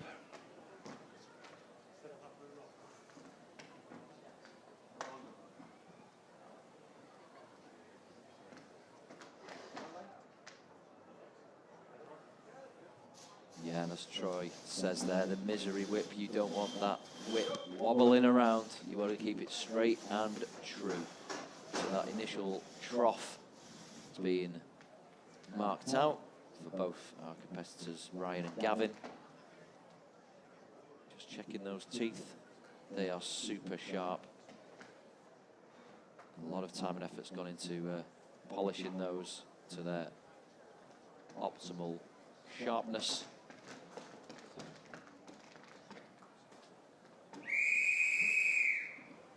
Athletes, ready. Stand to your timber.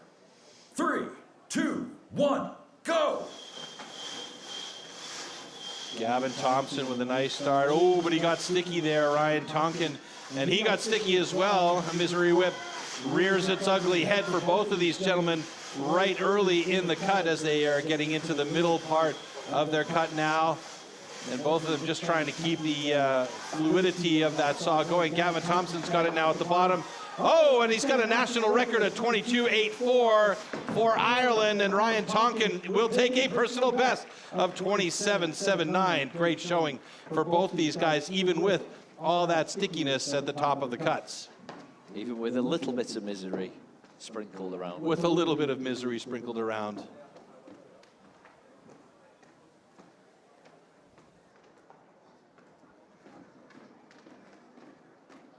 Hey, congratulations, those cuts are good.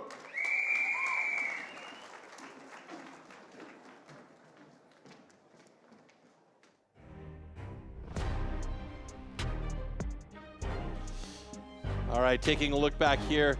Yeah, you can see the angle change was pretty stark for Ryan Tonkin there, and it got stuck on him a couple of times. At least it happened, we'll say, at least at the top of the cut and not at the bottom of the cut, where the potential of that disc breaking off and leaving a tongue at the bottom is very, very high. But very nice to see both of these guys getting a personal best in the case of Ryan Tonkin, and for Gavin Thompson, that's a national record. Excellent job, and always like to see that as you know, a form of validation for the work that they're doing. Heat 2 now, Seamus Ryan from Ireland and Graham Turner from Scotland. Just about ready to rock and roll in this one. Seamus Ryan, the previous holder of that national record, so he's going to maybe want to take that back. Yeah, him and Gavin are good friends though, so I'm sure he'll just let him loan that one out for a while, but that'll give him extra incentive to perform well here. One thing that I really love about Timber Sports is, and you mentioned this, you know, they're good friends, but they're also competitors on stage. But what we see very, very often in Timber Sports is these competitors will spend time with each other, talking about technique, talking about things that they do to try and improve their games. And, you know, it might be in one case somebody helps another guy become a little better than the first person. So it's a very interesting dynamic here, and I quite like it. It's very familial. Yeah, but it drives the sport forward in this country as well. And it does, absolutely. We are making great strides as a nation. And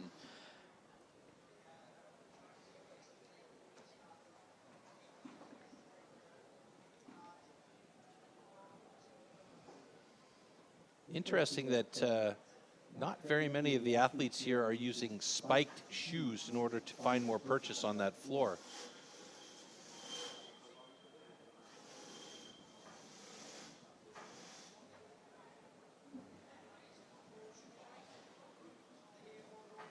I believe Seamus is wearing some, but I'm pretty sure that Graham is not.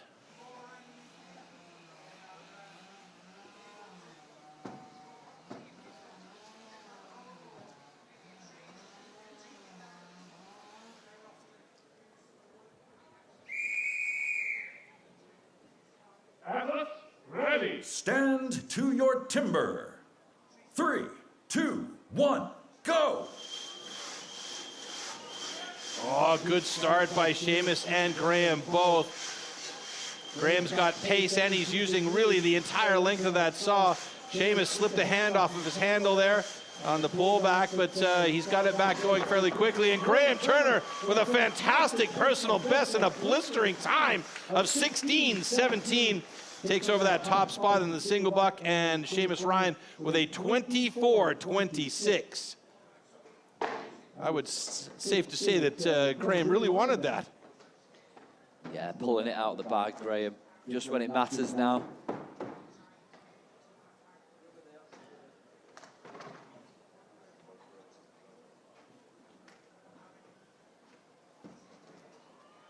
Congratulations, those cuts are good. So adjustments have been made, 24-21 for Seamus Ryan and 15-9-4 for Graham Turner, fastest time of the day so far. Yeah, we know Graham's got a lot of the tools, a lot of the attributes to do well today, and every year he competes. You've seen in the underhand chop, Troy, and the standing block chop, he posted those big points. The stock saw let him down a little, but he's come back with a vengeance here in the single buck. Yeah, he doesn't need a motor. He is a motor. That was a very, very thin cookie for Seamus Ryan, and that's a risky move. I mean, on one side, it doesn't bind on the saw so much, but on the other side, you know, if you're not really on point with your cuts at the bottom, that cookie could break out. But Seamus is such a vet, and he got down to the bottom of that cut really nicely without any drama.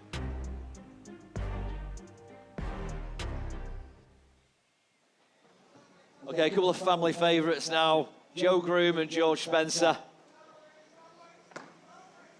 back into the fray for Heat 3.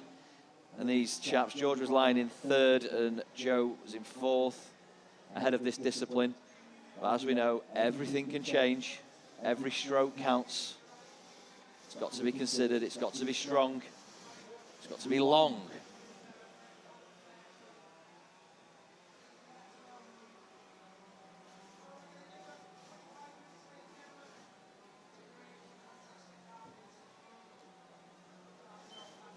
And George particularly shown great consistency across this afternoon, across this championship so far.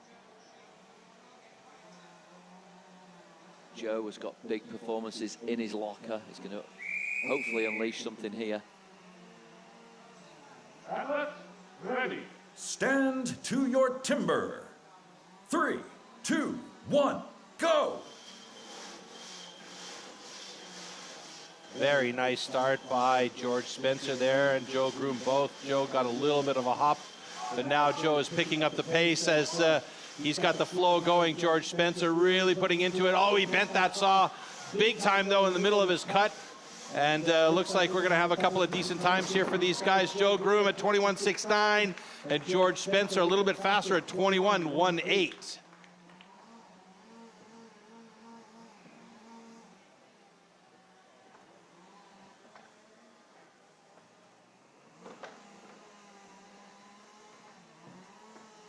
So George Spencer jumps up into second place in single buck, Joe Groom in third. And it's actually been adjusted. Joe Groom's got himself a personal best at 21.44. Okay, congratulations. Both Delightful. are good.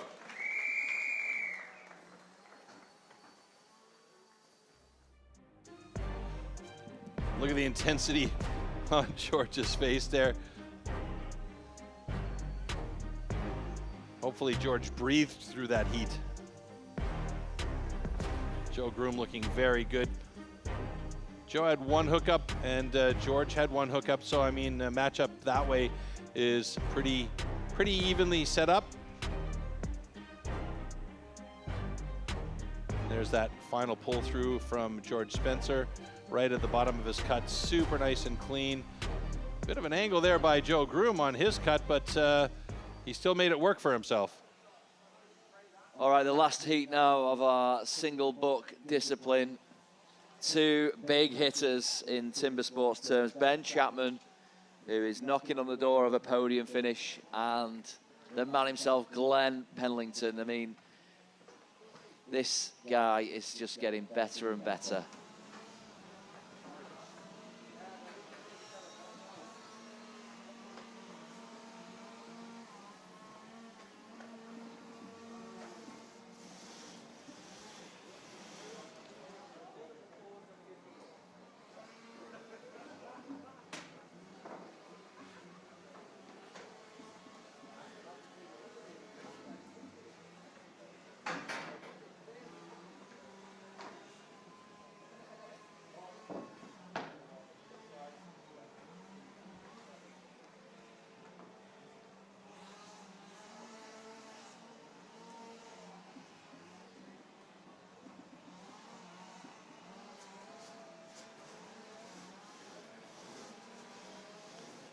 Well, speaking of spiked shoes, there's a pair.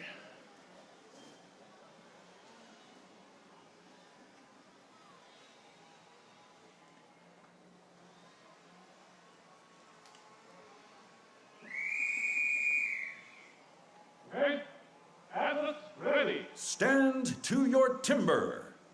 3, 2, 1, go! Very nice and quick start by Ben Chapman. Glen Penlington looking good as well. And yeah, he is really keeping that saw moving at a good pace. That is a super thin cookie for Ben Chapman, though. It could cause problems for him at the bottom of the cut if he's not careful here. Glen Penlington with a personal best 15.49, and here we have to be really aware for Ben Chapman. Is that little tab going to be enough to get off? It's so tiny at the bottom, and he has to cut it off. Oh, he's going to have a huge problem here. He has left himself literally nothing to work with at the bottom of that cut.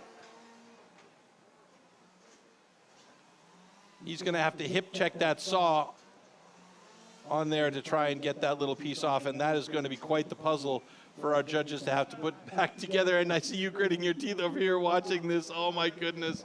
Ben Chapman with a paper thin cookie at the bottom.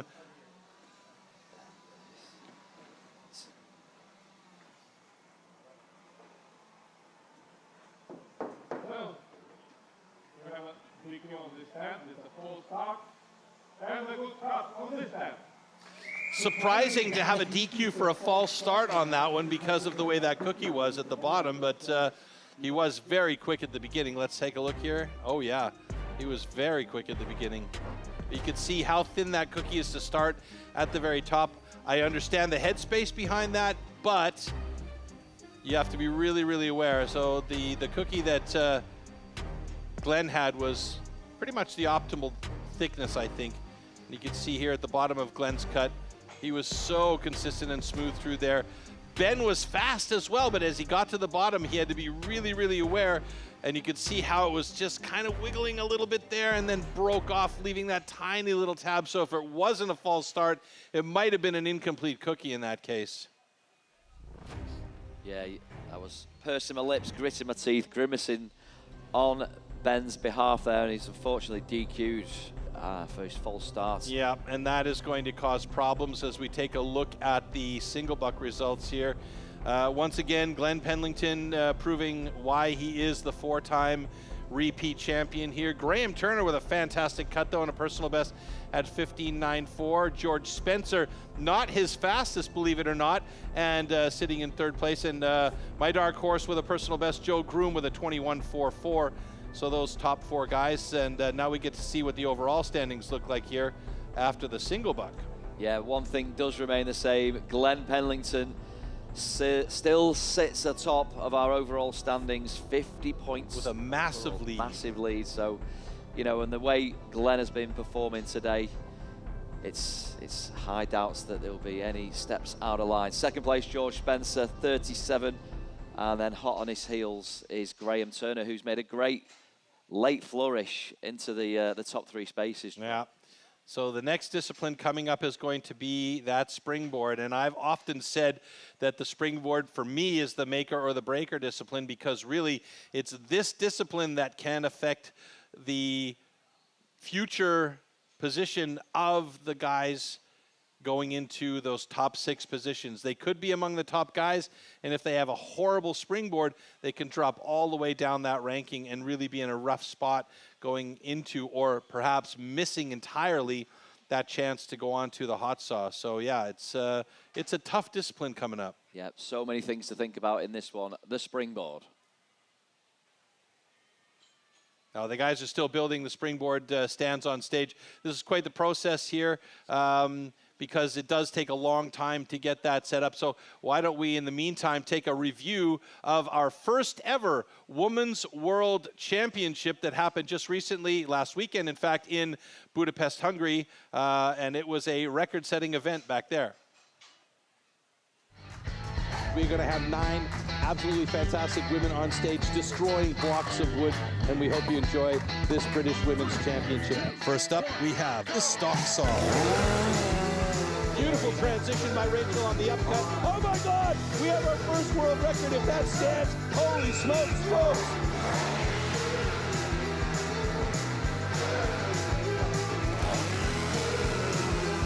What a superb sharp start to the competition. Next discipline coming at you is the standing block chop. Got some nice chips coming out of there. 55, 33. Unbelievable power on show today. Again, another unrelenting block for these women.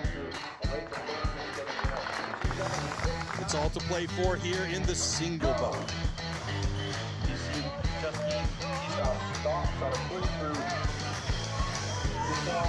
So much power going into these cuts.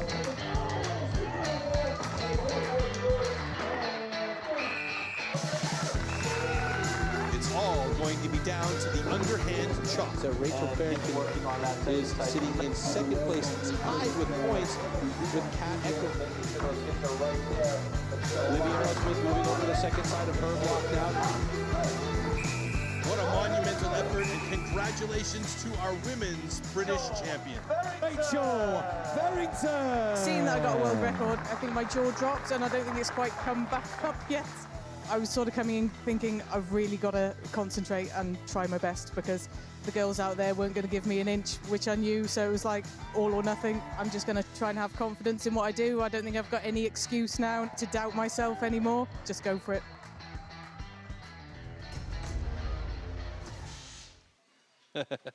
Yeah, delighted to be joined by Rachel herself, our British Women's Champion of 2025. Rachel, you were watching that back going, oh my goodness, I don't want to see myself on screen there. No. How was it watching that back, though, a year ago this weekend? Oh, what a year it's been. I mean, so much has happened. Going to Milan with the team, the first ever Women's World Cup. I mean, it's only started my third year ever in the sport, so I can't complain. Yeah. Now, you did participate in the first ever Women's World Championship last weekend in Budapest. I asked you how it was for you, and you were like, I was terrified. Explain a little bit about those feelings and what it was like for you going up against women from around the world who you have competed with on other occasions, but not on such a large frame. Yeah, I mean, still really pull out all the stops in terms of the setup and the stage, and walking out across that pontoon onto the stage above the water where there's nothing around you other than you and the block. I mean, that's massive, massive nerves and massive, trying to keep that under control was a big thing, yeah. Now, you got a solid 6th place at that event at the Worlds. That puts you among the elite in women's timber sports. That's got to play with your head a little bit. What does that give you as far as confidence coming into this event here, being the reigning British champion as well? Yeah, I think after that stage last weekend, anything else is going to feel, a little bit more comfortable. And those women that I was chopping with, they really are elite, and they're a cut above the rest. So it's really inspiring to see them and be amongst them and have qualified to be there. So that was, it was huge in terms of thinking, I can push harder and I can go further, Very cool. Rachel, I know how humble you are, and I'm going to embarrass you now in the nicest way possible. It's, like you say, it's only your 3rd year as part of the Timber Sports family. You are our British champ. You attended your first World Championships. You're the 6th best Great British athlete. That's the highest posting of any British athlete, male or female, so congratulations to you. You're 2nd best in Europe. You hold 2 national records, a world stock saw record as well. Just talk us through what factors you put into all your training, all the energies. What's got you to this position now in such a short space of time? It's phenomenal. I think just my work ethic. Whatever I do, I really try and put everything into it and try as hard as I can and get it as right as I can. I think I'm probably hard on myself, maybe a bit hard, but, I think you've got to be. You've got to be. The standard is so good. Yeah, well, you're a true credit to yourself, true credit to Great Britain. We love having you here, and best of luck tomorrow. Any final thoughts, any final preparations ahead of the Women's Championships tomorrow? Best luck to everyone who's competing. Anything can happen on the day. All the very best to you, Rachel. Thanks for joining us. Thanks very much for being here. Well, we do know that anything can happen on the stage, and we have seen that many times in the past. We'll take a quick look back at last year's Rookie Championship from here, and then we'll be joined by yet another athlete for a quick speak.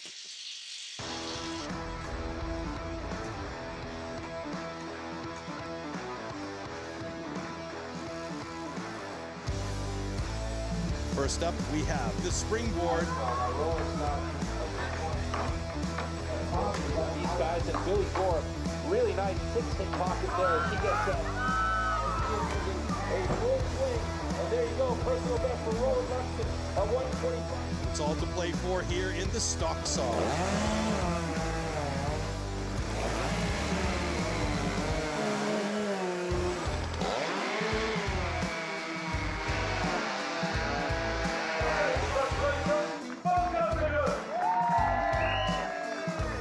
Next discipline coming at you is the standing block chop.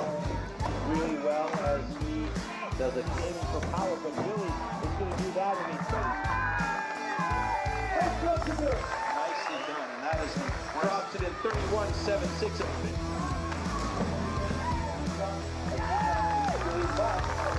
Great job to get through there in 29.9. It's all to play for here in the single buck.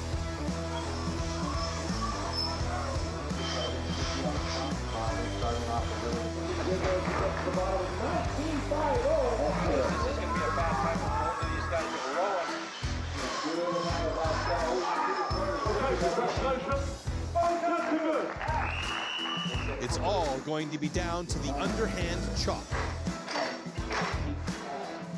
He keeps up a pretty frantic pace himself on that second side. He's got it done at 1:26.01. See how quickly he can get through. He's almost a lot of anticipation there on this. Really, really good feeling to be the new STIHL GB rookie champion. It's been a brilliant day, lots of good boys chopping, but I managed to pull it out the bag. But if I had, say, DQ'd in the underhand, it would have all gone to rubbish. So I really, really had to focus on getting that last event done, but it all worked out for me in the end.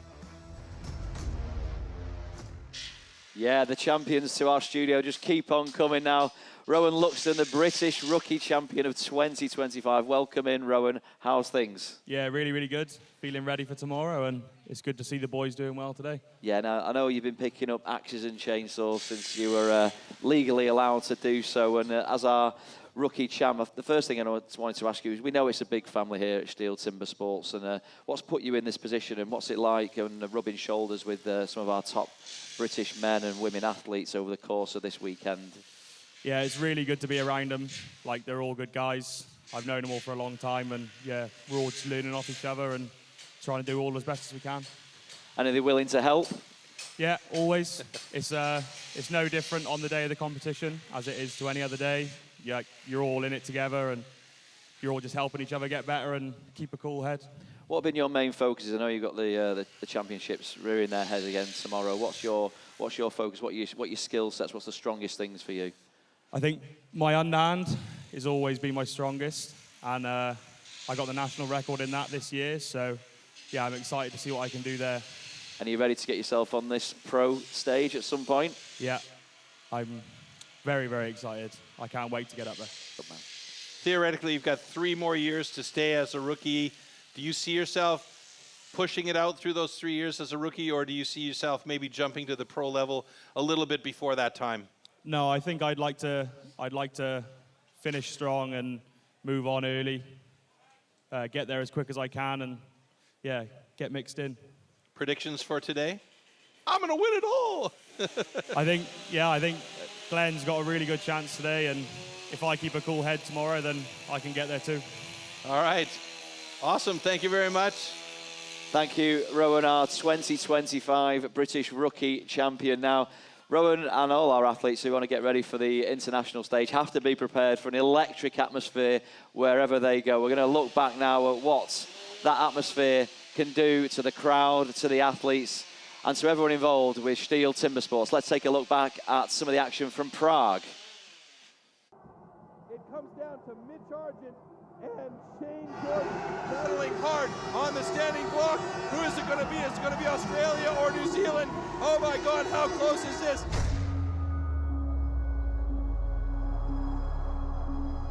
And it's Australia! The atmosphere last night and the team's relay was unreal. That is their title of Team World Champion 2 years in a row. Oh, definitely. It'd be the noisiest crowd I've competed against. Shane Jordan's already over there. Yeah, I'm actually kind of getting goosebumps thinking about it right now. The crowds here, they were just erupting. You feel the energy of the crowd. My goodness, what a great comeback from Belgium with a time of 1. The crowd was absolutely electric. and it was so much noise and support. Ja, doch, das pusht schon rum und mein Fanclub ist auch da. Very passionate about their country and, yeah, the competitors. Yeah, it feels super. Oh my goodness, look at this. It's pretty awesome to compete in front of a crowd like this. But he's not giving up. He's looking good. Like such an adrenaline rush, it's an amazing feeling.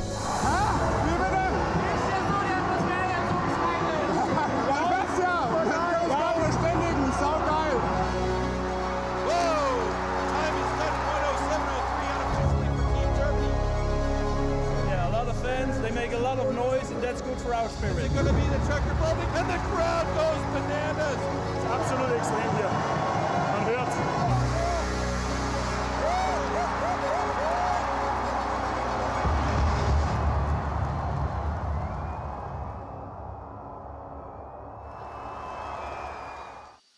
Okay, we're moments away from the penultimate discipline in this men's pro championships here in Great Britain, the foot of the Malvern Hills, and the sun is shining. British summertime is finally upon us. It's a beautiful day. It is. It's wonderful. The crowd's been amazing today. The athletes have been on point.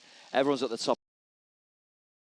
A celebration because STIHL is turning 100 this year, and home base for STIHL is in Stuttgart. Let's get a quick preview of this year's coming World Championship and what it could entail. Really good memories of Stuttgart. Like, what a beautiful city. I have never been in front of this big crowd. There was going to be 6,500 people in Porsche Arena. I think everybody's going to be on their game. Definitely my favorite arena. Probably going to be unlike anything I've been competing in front of before.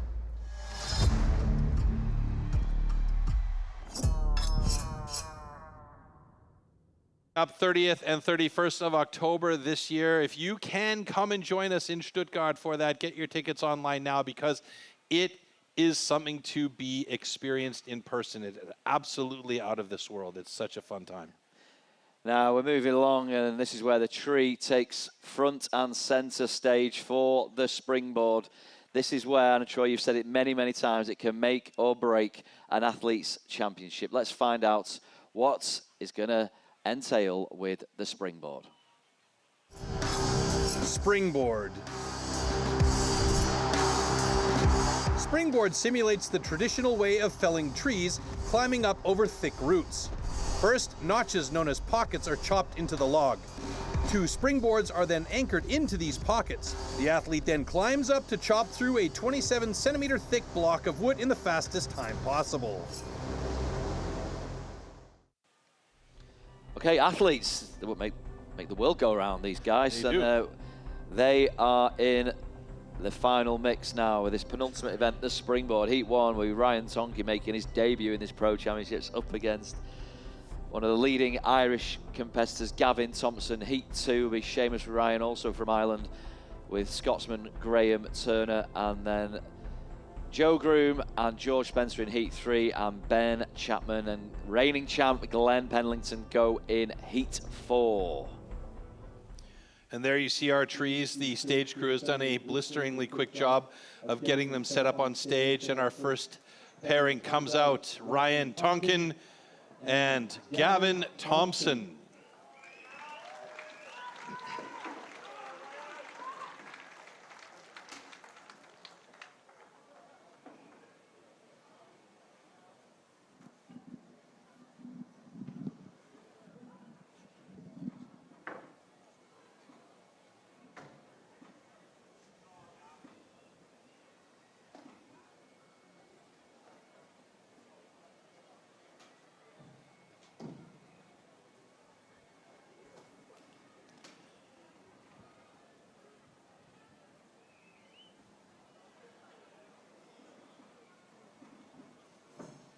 So many things have to click here with this discipline.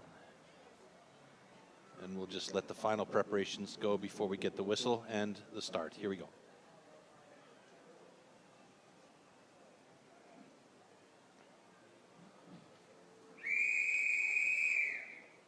Hey!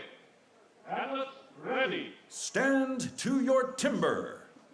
3, 2, 1, go!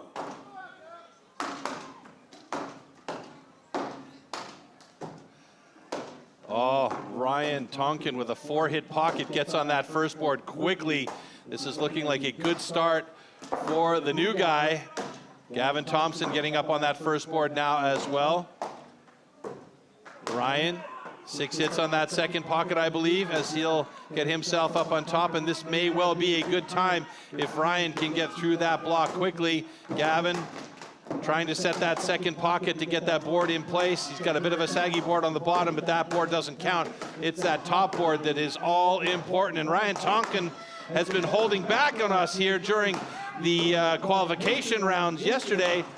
Where was this action yesterday from Ryan? Unbelievable, as he is up there working on that top block, getting in nice and deep, and now Gavin Thompson has joined him up top, and he's got to have that power and putting in there. Ryan's moving to that second side now on that awkward angle. This could be a very good time and a personal best for Ryan Tonkin. It will be a 109.62 for Ryan Tonkin, a PB. And that was a very, very nice run. 4-hit pocket at the bottom, I think a 6-hit pocket at the top. Really, really nice hit. And Gavin Thompson now coming up on 125 here on that first side. He'll be going to try and switch to that second side fairly soon as he's deep in there. Doesn't want to leave too much wood to cut through on the back. Quick balance check. And now he'll switch his position and go to that second side. He needs to get that board down, or that block down, as quickly as possible.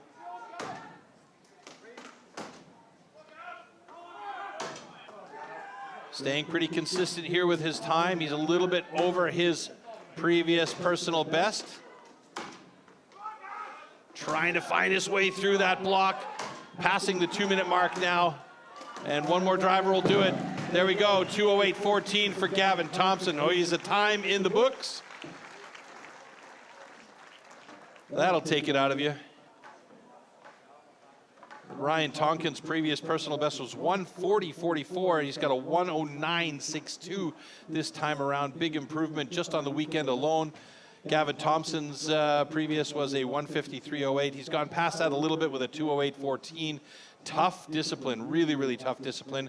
But we are under review for Ryan Tonkin, so we have to see if he's got a complete block cut. We'll have to see what the judges say here.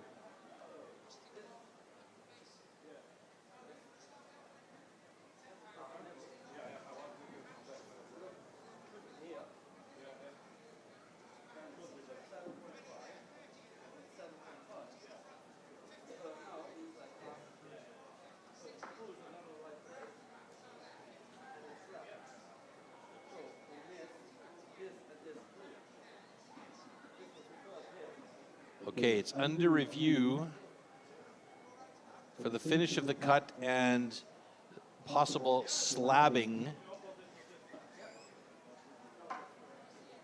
because there are screws in position to try and prevent this from happening. So we'll see what Radu Kazako says when he comes to the front of the stage, if this is in fact a DQ or if it will be considered a good cut.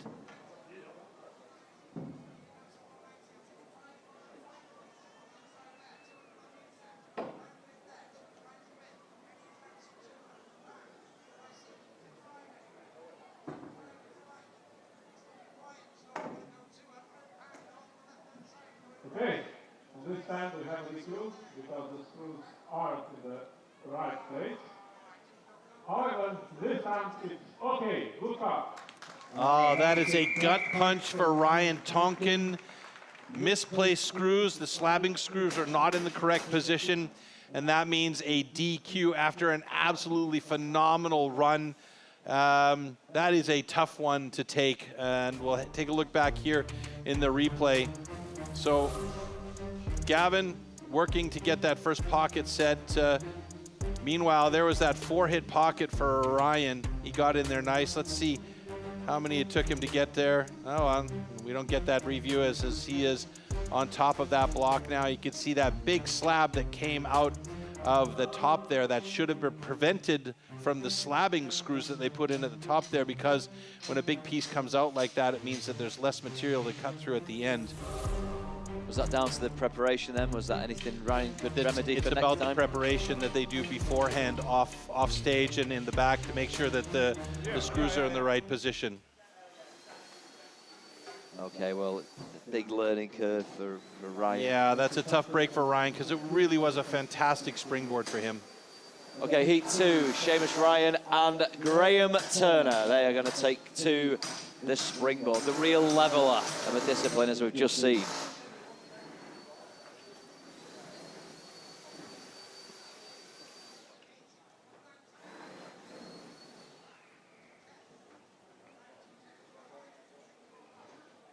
So Seamus is currently in 6th place overall. Graham in 3rd and knocking on the door of a podium finish. Both these athletes have shown great consistency across the course of this afternoon's competition here in Malvern, Worcestershire. Yeah, Graham's figured out his routine on this one pretty well, I believe. Seamus has been around long enough that this is automatic for him. It's more or less like breathing. So really it's just about making those small little improvements as you go along. So the perfect pocket at the bottom is 4 hits, perfect pocket at the top is 4 hits. Get up there quick and start working away.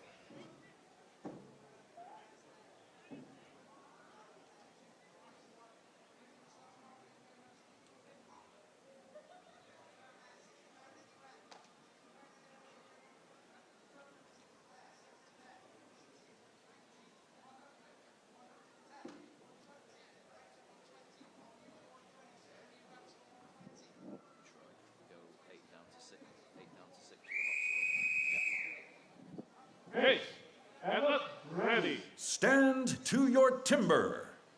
3, 2, 1, go!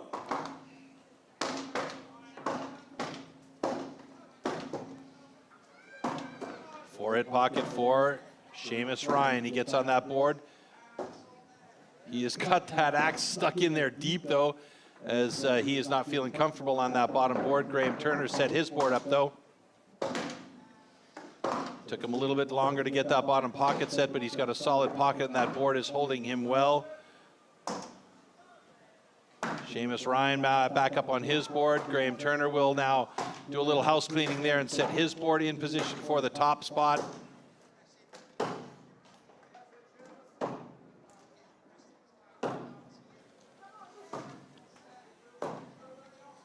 So a slight sag in Graham's board, and it looks like it might be slipping out. Graham's got to be careful here, as the more it slips and the more it comes out, the closer he's going to have to go to that log, which is going to mean cutting from the shoulders and not from the hips, and that board is not looking solid right there.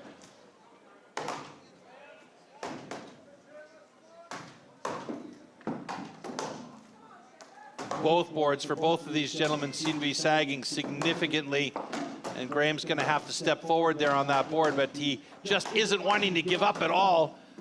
He's coming closer to the main tree, and Seamus has got to do the same. We're almost at a 45-degree sag on Graham's board there. It's looking very precarious, but he's not giving up. This is a man with no fear, clearly, and he'll switch to that second side fairly quickly, I believe. Obviously, Graham feels like that board will hold long enough for him to get through that second side. Seamus moved on to the second side of his block now as well, or not as well, rather, but he is over there first. Graham Turner on the second side of his is just going to try and get a few gingerly shots in there and try and get that block down so that he can get off the top of that block safely, or the top of that board safely, and he's done it at 2:07.46. Seamus Ryan getting close to it now. One more driver should do it for Seamus. Oh, it's a thread that holds on at the end. 2:15.41 for Seamus Ryan.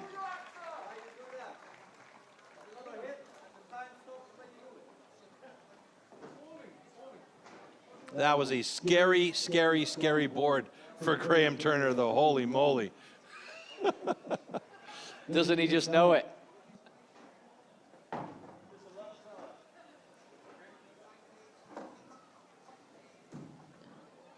You could see on the wood there that it was digging in more and more and more and more, but it wasn't holding a stable position. But, you know, good to be lucky, lucky to be good. Got to cut through, and he's got a time.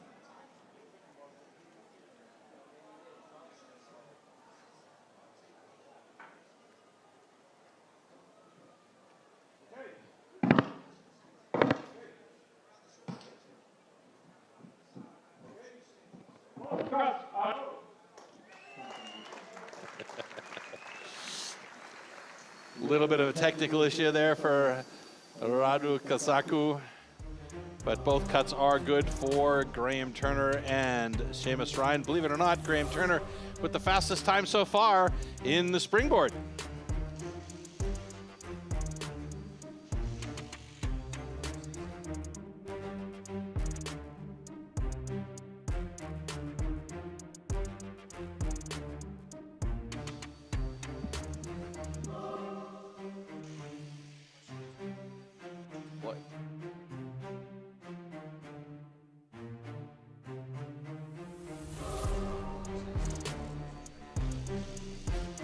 You can see that board sagging drastically for Graham as he's still working on that first side, but he was not willing to give up on that at all.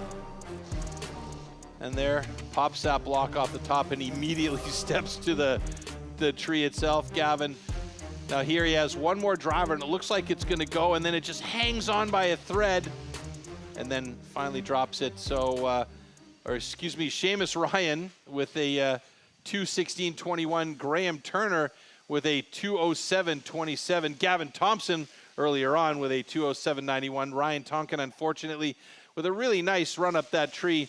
His time was not official because of the DQ, because of the screws that were put into the top to avoid the slabbing issue, so they weren't in the correct position around the top of the board and or at the top of the block, and that's why he had a DQ in that discipline, unfortunately. Yeah.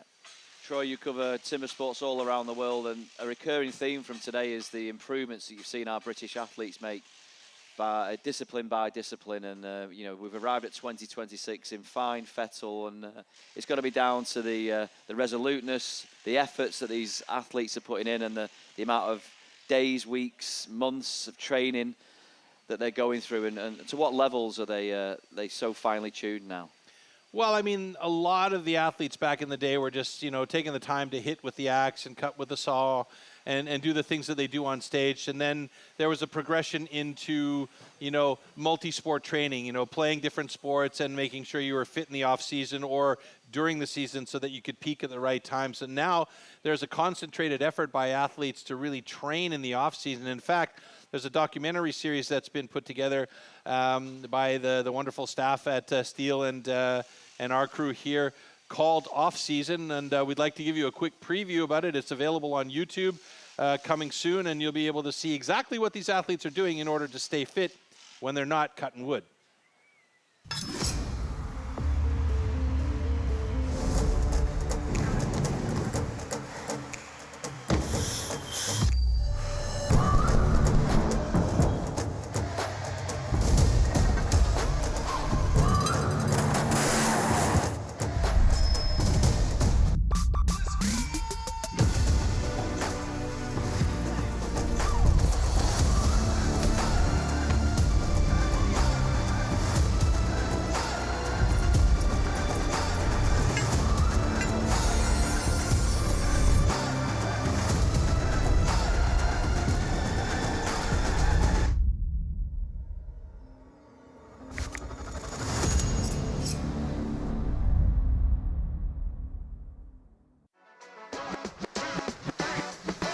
The new Function Active boots offer chainsaw users a comfortable, waterproof and durable boot Class 1 cut protection.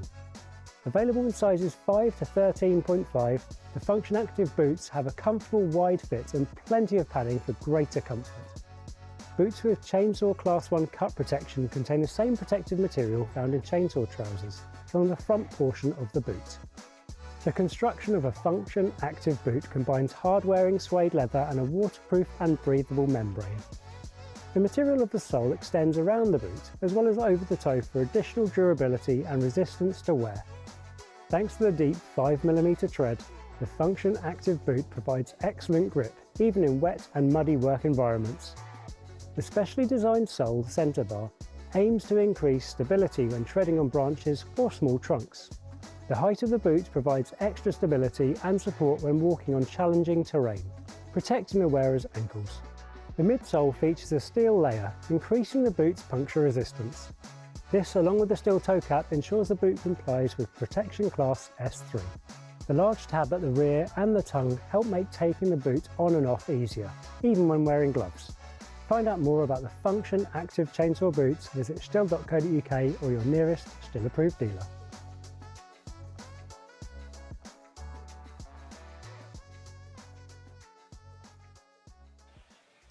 Troy, we often talk about the athletes and the tools and the energy that goes into the sport, but we often forget to talk a lot about the wood. You know, the wood's a key component of timber sport. Yeah, it's a huge component. This is not just random trees that have been cut down and brought back here for these athletes to cut. These are actually curated and prepared competition wood. So they're what you see on the stage for the various disciplines, like the underhand chop or the standing block chop or the springboard, where we're at right now, are blocks of wood that usually come out of the same stand of trees or out of the same tree in many cases, that have been checked rigorously for knots, for, you know, consistency throughout, so that we have a really fair competition wood here, because it's a big deal for these athletes to have fair wood on the left and the right hand side of the stage. Troy, the wood we use for the chopping with the axes is different to the wood we use for sawing and the chainsaws. Yeah, generally the chopping disciplines are going to see poplar wood being used, and the sawing disciplines are using pine. It's not 100% the case depending on the land that you're in. I mean, if you go down to Australia, they're using a little bit harder wood there. In North America, they switch their wood up pretty frequently, but generally speaking, chopping disciplines are poplar and sawing disciplines are pine here for us. Yeah, and we as a team here at STIHL, we're really proud of our sustainability measures that we've got in place. Absolutely. I mean, you see a lot of chips and sawdust and stuff being, you know, swept up, pushed off the stage into the big bin and the lorries that take them away. It's not like we're just taking this to a landfill somewhere and dumping it off. It often gets reused, and the most often what we're seeing is these are turned into pellets for the new fireplaces that have pellet burners, or the ovens and heaters in houses that burn pellets instead of oil or gas. Yeah, let's take a look now at the lifespan of the wood and its sustainability. We as STIHL Timbersports pride ourselves that all wood is sustainably grown, harvested and recycled to minimise the overall amount of wood processed. Firstly, this poplar wood is grown on certified plantations. Secondly, the white pine for our sawing disciplines is only sourced from certified forest management.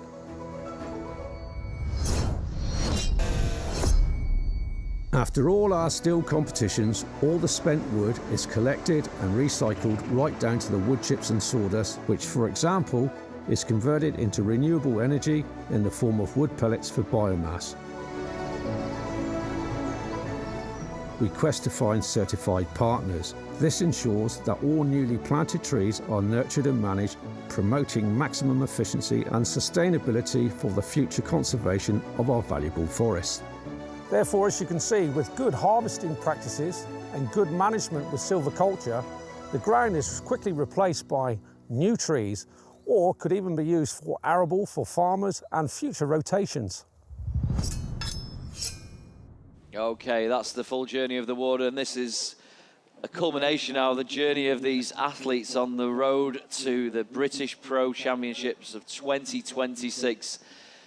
Two popular competitors now lying in 4th and 3rd place respectively, Joe Groom and George Spencer, both of them knocking on the door of a podium finish in this penultimate discipline, the springboard. So right now, one of these guys needs a 2:07.27 or better to get the top spot in the springboard discipline. Now, Joe Groom's personal best is a 1:43.98. I don't see a personal best here for George Spencer, so we may well see him knock one out today. Last minute preparation for these guys on stage, so we'll leave them be and let them get ready for this very, very difficult discipline.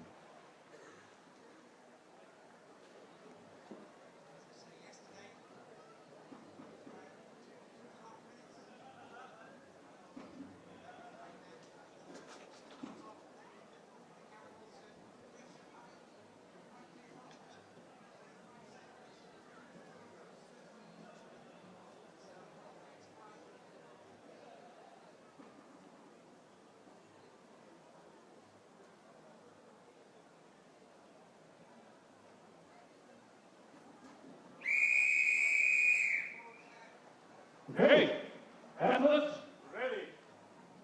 Stand to your timber. 3, 2, 1, go!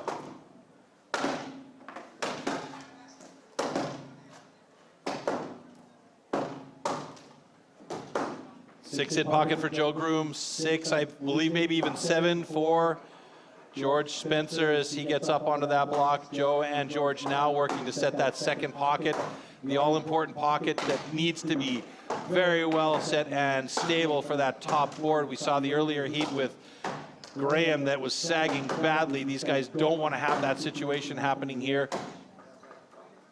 George looking good as he's getting that board in place. It looks like the tongue and tooth of that board has taken good purchase, and he is in a fantastic position on that board, well back on that board, and he can use the power that he has to really push through and get some big hits on that board. Joe Groom up there now, and he's got a solid board as well as he starts working that top block. Slight advantage now goes to George Spencer on the very top, and Joe Groom chipping out really nicely. He's got some big pieces flying off that block. He's obviously chosen the right axe for this one. Going in deep on that first side is George Spencer trying to find the line. He's looking good as we're just getting around the 115 mark for both of these guys here. Joe Groom looking good. He's in deep. George Spencer may switch fairly soon here. Yep, there he comes around to the other side. Joe Groom doing the same. We have a couple of good times for both of these guys here today. Joe getting close to it. George also getting fairly close to it. Joe Groom does it in 1:35.48, a personal best for him. And George looking to find his way through there. One or two more drivers should do it. He's got a little bit of material left there. He's got the power. And oh my goodness, I thought he was going to have it on that one. He's trying to find a single line there, and it's a good cut through there with a 1:53.16. Personal best for George Spencer.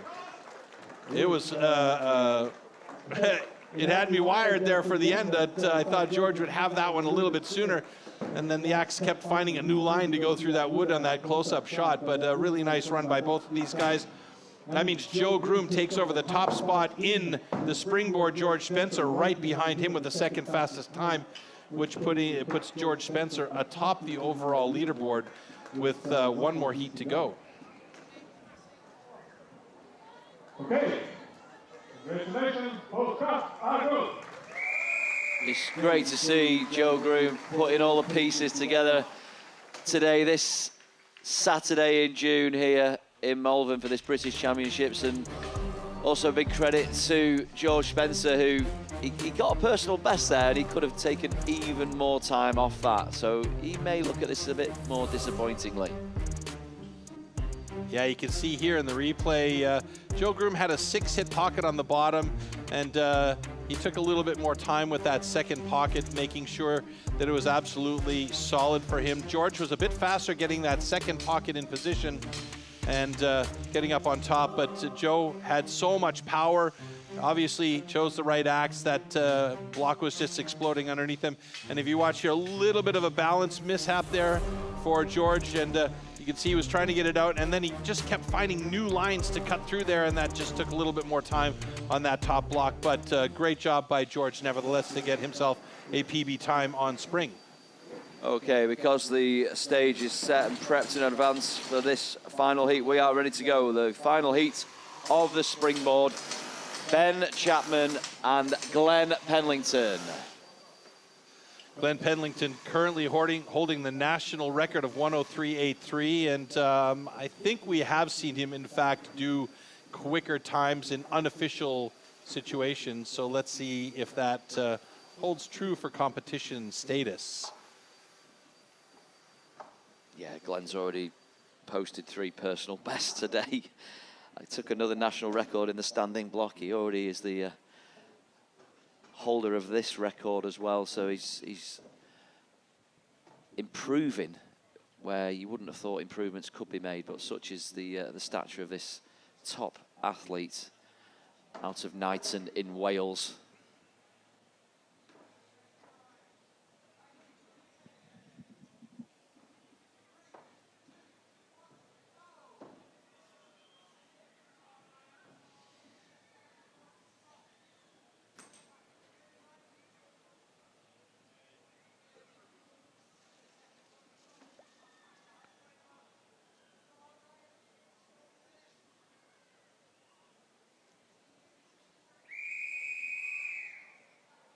Okay, athlete ready. Stand to your timber. 3, 2, 1, go! Quick four-hit pocket by Glen Penlington.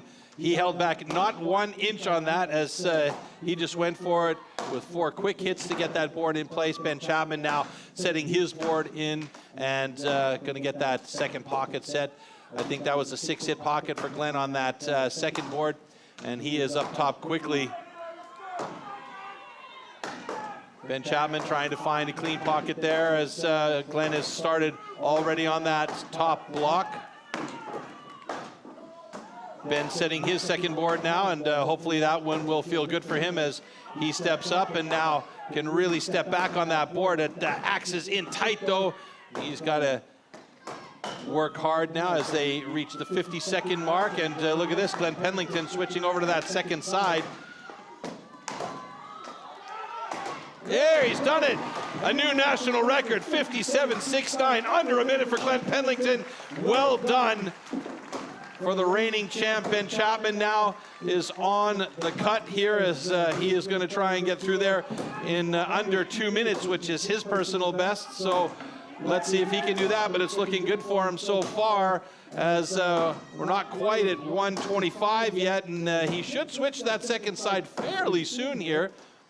He's pretty deep, a quick inspection there, and he moves over to that second side, and I think Ben should be able to do it here with a personal best, and we're crossing our fingers for him as he continues to line up his hits.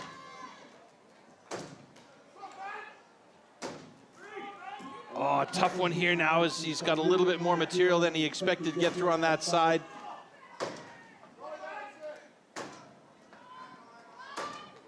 Now it's wiggling a little bit.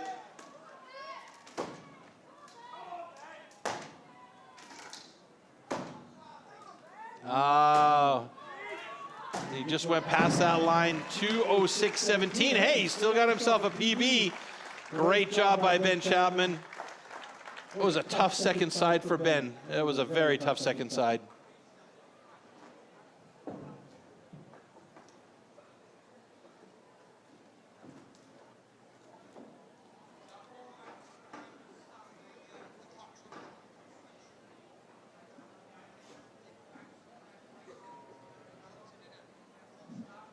Hey, congratulations, both shots are good.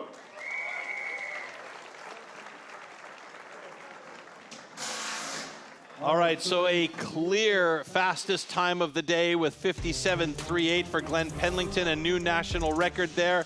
He takes the top spot in the springboard with 2 boards by a bullet. Joe Groom, a really solid run for him.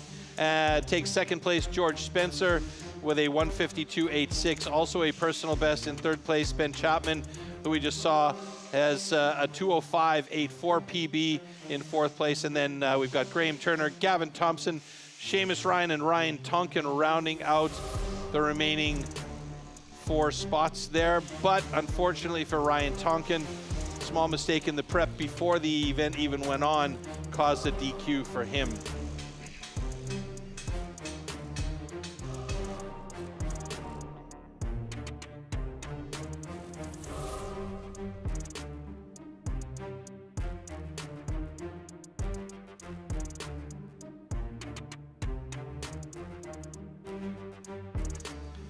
So it'll be interesting to see how this shakes out in the wash when we go to the overall standings.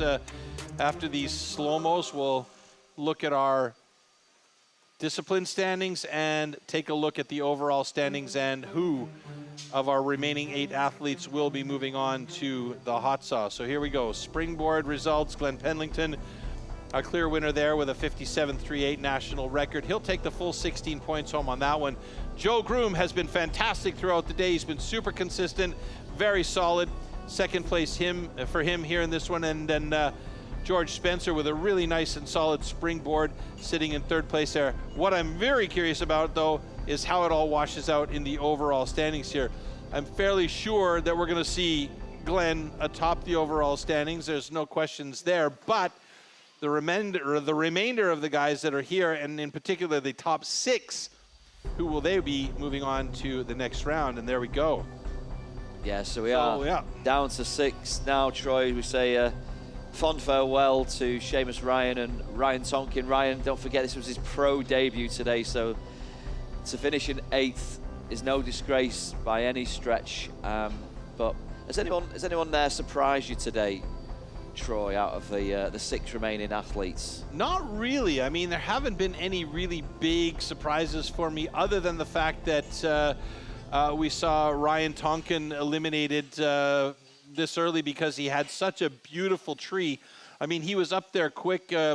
It was a much faster time than his personal best that he got in the qualifications yesterday, which was his first foray into this discipline, really in a pro contest. So the improvement was a leap above, and it was just the preparation before the event, off stage, behind the scenes, that left him a little bit in the lurch. I think it's safe to say, though, with a showing like that on the springboard, which is one of the top and the toughest events here at STIHL Timbersports, Ryan will be back. No doubt about it. I think we can see him thinking about this over, the season, training a little bit, making sure that he is really having everything in a muscle memory way for next time. And I wouldn't be surprised if we saw him in a top 5, if not on a podium next season. But that's also a tough call because we've got such a talent pool here and some amazing athletes. And as we've seen today, I mean, Joe Groom, he's had a day, and that's my dark horse. Go, buddy! It's a delightful story for Joe because he's been part of STIHL Timbersports for a long, long time. Exactly. And it's just about piecing those jigsaws together. The talent is undoubted, and to see him up there going through all the training, going through the motions and everything coming together at just the right time when you want it to come together in the heart of a British Championships. And he's now got himself into a really, really good position. He's up there with Graham Turner, George Spencer, guys who've been there before, and he's got his place at the top table with one event to go with the hot saw. Absolutely. Now, we've got, and we've not even had time to talk about Glen Penlington, who's just glided. What are you going to say about this guy? I mean, he's just whipping through the competition here. It's amazing. Troy, he scored top points in 4 out of the 5 disciplines. He's posted 4 personal bests in the 5 disciplines. 2 national records have gone, one of which was his own anyway. I mean, this guy it just defies logic, defies belief how the improvements he's made on top of how good he was already. Yeah, well, I said consistency. You don't have to win all the disciplines if you're consistent throughout, but, Glenn comes along and wins a whole bunch of them and stays consistent along the way as well. So, I mean, he's a tough act to follow, really. I mean, he's such an incredible athlete, and he's trained so hard in the offseason to make sure that he is fit and ready to go and peaking at just the right time during the regular season. What can you say about this guy other than have fun out there? Yeah, and he really has been having fun out there, but it's all going to come down to this final event. You can hear in the background the sound of the hot saw. You can smell the petrol in the air here in Malvern, Worcestershire, Great Britain. We are getting primed and ready for this one, Troy. Yeah, it's too bad we couldn't provide you with a little bit of smell-o-vision, because then you could smell what we're smelling here.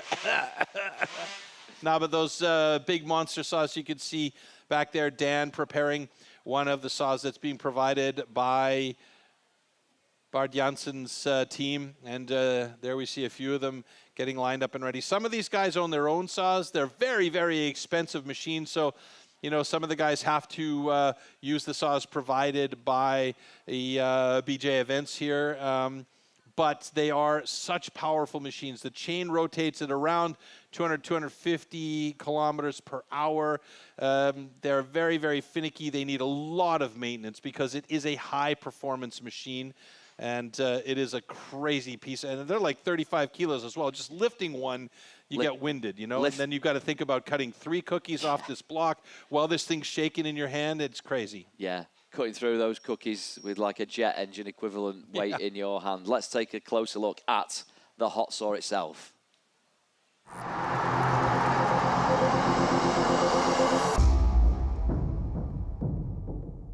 These custom, handmade, race-tuned machines are built for maximum power and precision and to cut the wood as fast as possible in a competition.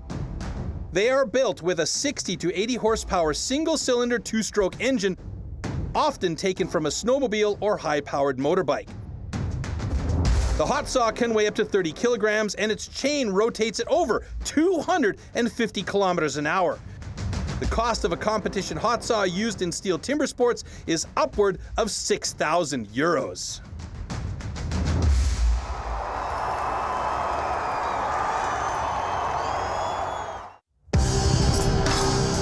Hot saw. For the hot saw, power saws are called into action and the athletes have a space of 15 centimeters to cut 3 complete discs off a 46 centimeter thick wooden block. Jumping the start or cutting over the line will result in a disqualification.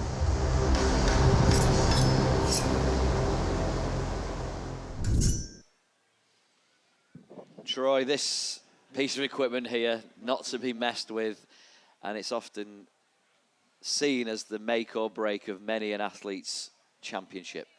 I would agree to that to a certain extent, but I also believe that the springboard discipline we saw earlier really determines whether or not they're going to make it here. And this, we could say, the springboard is the maker, but the hot saw will break you. Okay. Yeah. Because if anything goes wrong with the hot saw, getting it started, it bogs out. You can't get it started in time. That'll kill your time if you cut a cookie out or if you cut over the line, which is entirely possible. They only have 15 centimeters of space to cut 3 cookies off that block. One mistake means that you have to either go back and cut another cookie. That's a time problem. Or if you don't have enough space, you don't have a complete cookie. That's a DQ as well. So there's so many things that can happen there. And you can hear them in the background right now. Glen Penlington warming up his saw. That big growly motor of his.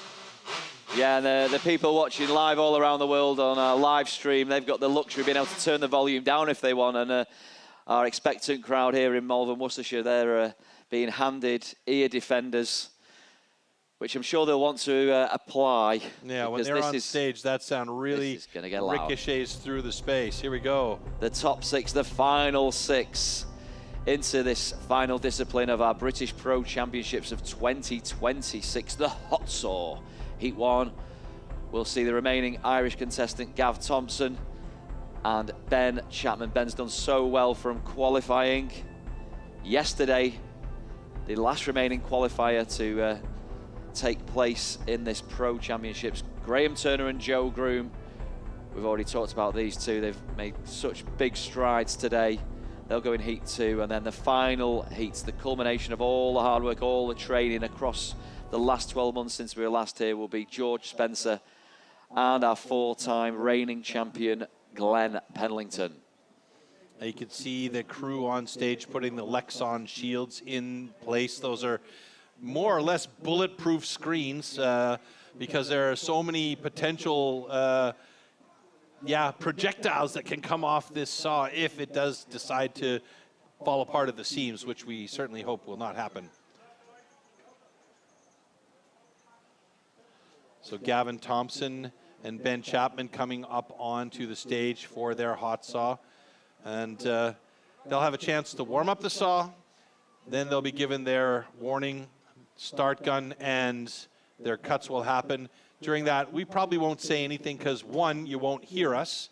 And 2, it'll allow these athletes to really concentrate on a very, very finicky discipline.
stand to your timber. 3, 2, 1, go!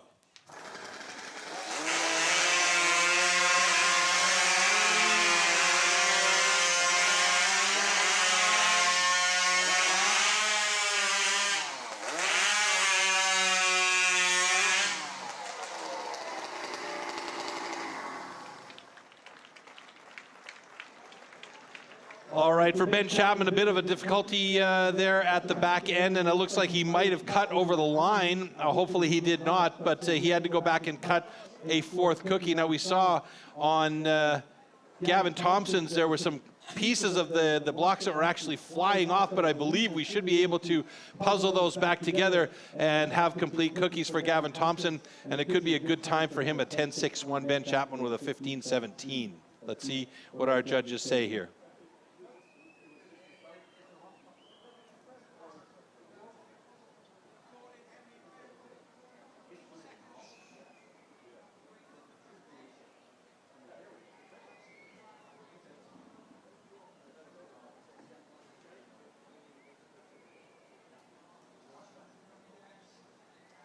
Okay.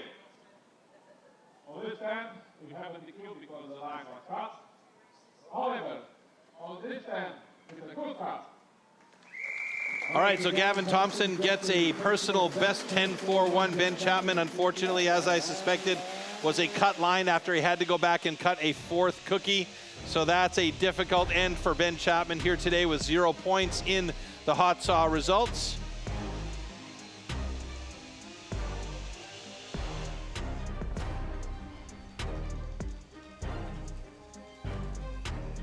You could see how angry that saw was. It was just wiggling all over the place and trying to find a stable position to get in there.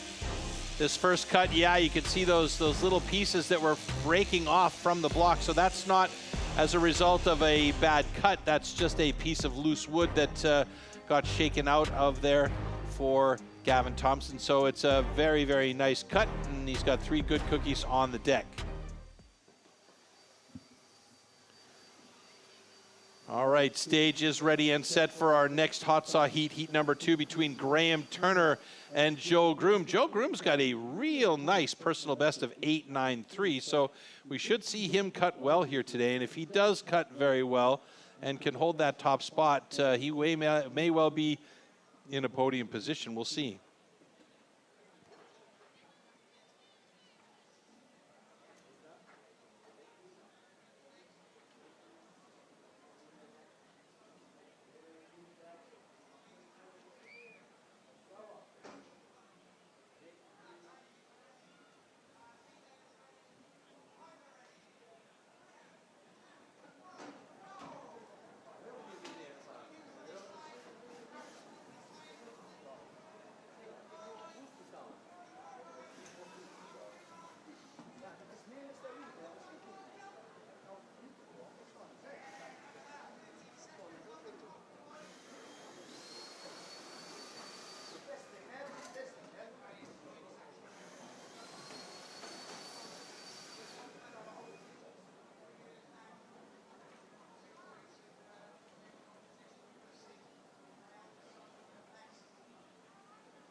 stand to your timber. 3, 2, 1, go!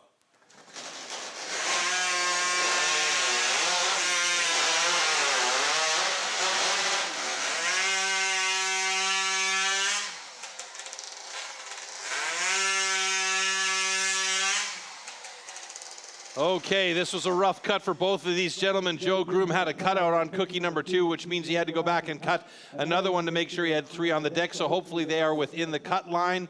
And we see that the chain came off completely from the bar from Graham Turner's saw. So that will mean that he won't have complete cookies on the deck there and won't be able to repair that and get back in and cut more cookies. And oh, for Joe Groom, it looks like maybe a cut line as well. We'll see what the judges say at the end here. Okay, we have 2 DQs, line and technical problem.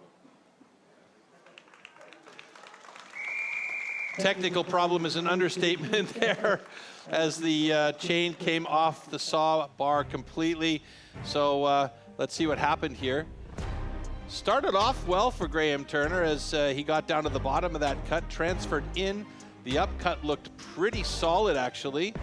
So it might have been on his transition to that cut down. Oh yeah, right there. Came in a little bit too hot maybe, and the chain just clipped off. So that is a tough break for him. Joe Groom's cut up there was a cut out, which means he had to go back and reset and cut an additional cookie to make sure that he had 3 on the deck. But unfortunately, by the time he had cut his 3rd cookie, he didn't have enough line or space to the line, and that meant a cut line for Joe Groom, so a DQ for him. So far, that's seen 3 DQs in the hot saw, with 1 more heat to come, and that's George Spencer and Glen Penlington. So it's between these 2 guys to try and see where the top of the podium will be. And it's been an interesting day for the hot saw.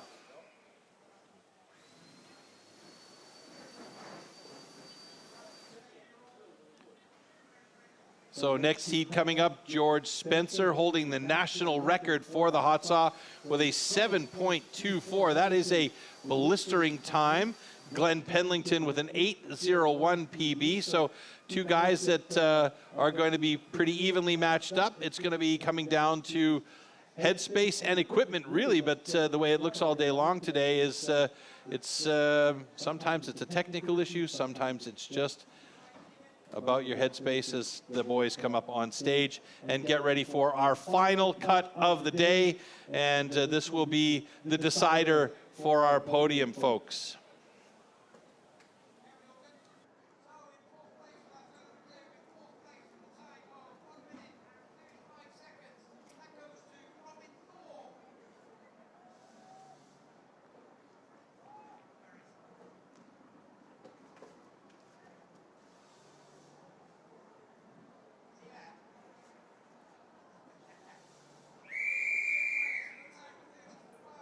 Okay.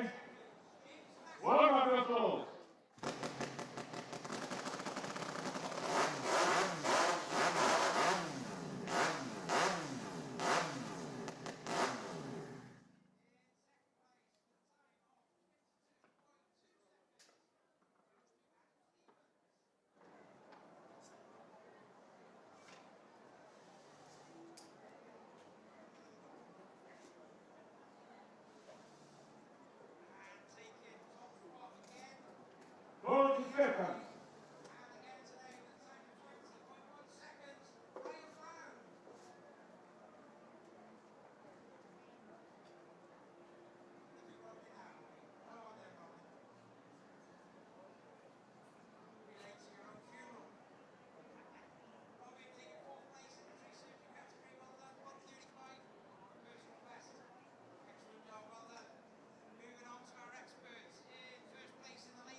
Ready. Stand to your timber. 3, 2, 1, go!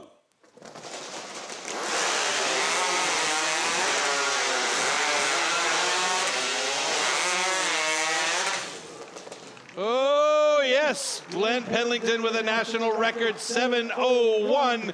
He just keeps dropping the national records left, right, and center. Are the cookies good? And is he inside the line is the question. Don't see a flag, and it looks like we might have had a nod, and there's a thumbs up from Bart Janssen for George. So George's time was also pretty good at 7:28. Great. Congratulations, both cuts are good. And unbelievably, George got that cut done, and the chain came off his saw at the end. So that is a fantastic heat there between George Spencer and Glen Penlington. George was actually a little bit faster, but Glen Penlington with a fantastic cut there. That national record, excuse me, was incorrect. Glen with an 8:59 after the Competition Control Center made the adjustments on it. So George's time of 7:28 is the fastest time in the hot saw. And watch what happens at the bottom of this cut from George. He gets through this second cookie and on through this one, and bang, the chain comes off just at the right time. Holy smokes, folks, that was close. Yeah, you could see Glen struggling a little bit with the cut as he had to step back and re-stabilize himself. Those powerful, powerful saws just don't want to let you live an easy life up there.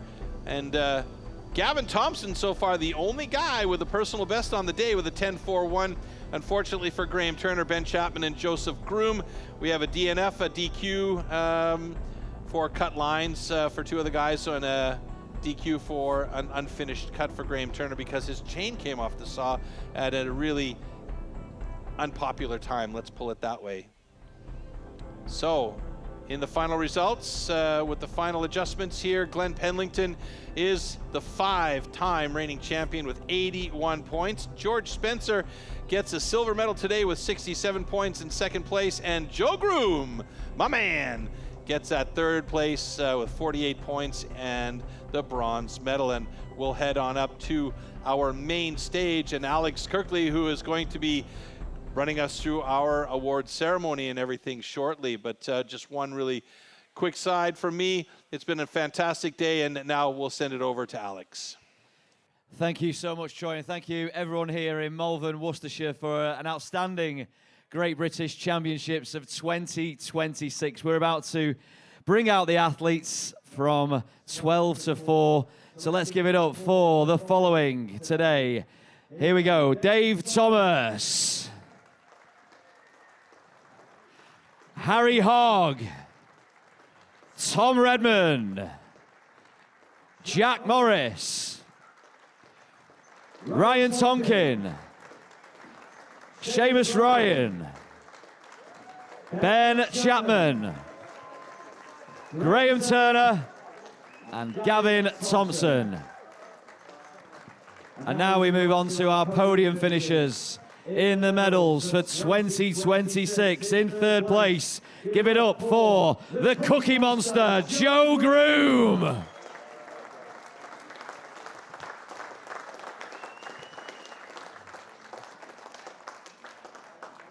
And the trophies are presented by Simon Hewitt, the head of marketing for STIHL GB, and Vicky Tween from STIHL GB Marketing. In second place today, we give it up for the one, the only, Mr. George Spencer.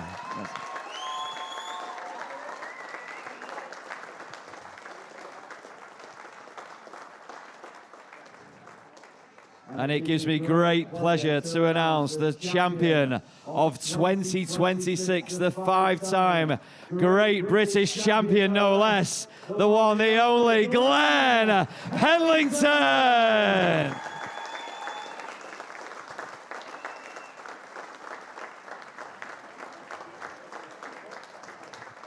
And it's that time where we cool off in the British summer.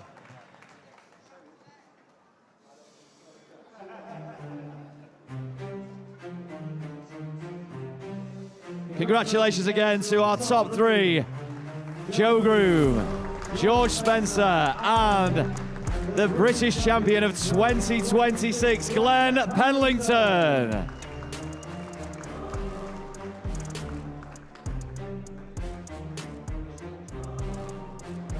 And now it's time to cool off. after some white-hot action here in Malvern, Worcestershire.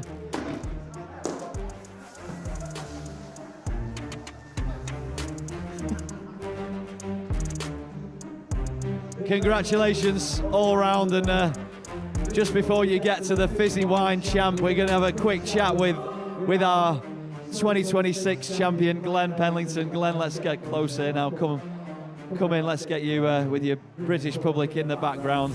Glen, amazing achievement. I mean, we're going to start with the roll call here. I know you're a very humble man, but you got top points in 4 of the 6 disciplines today, 4 personal bests.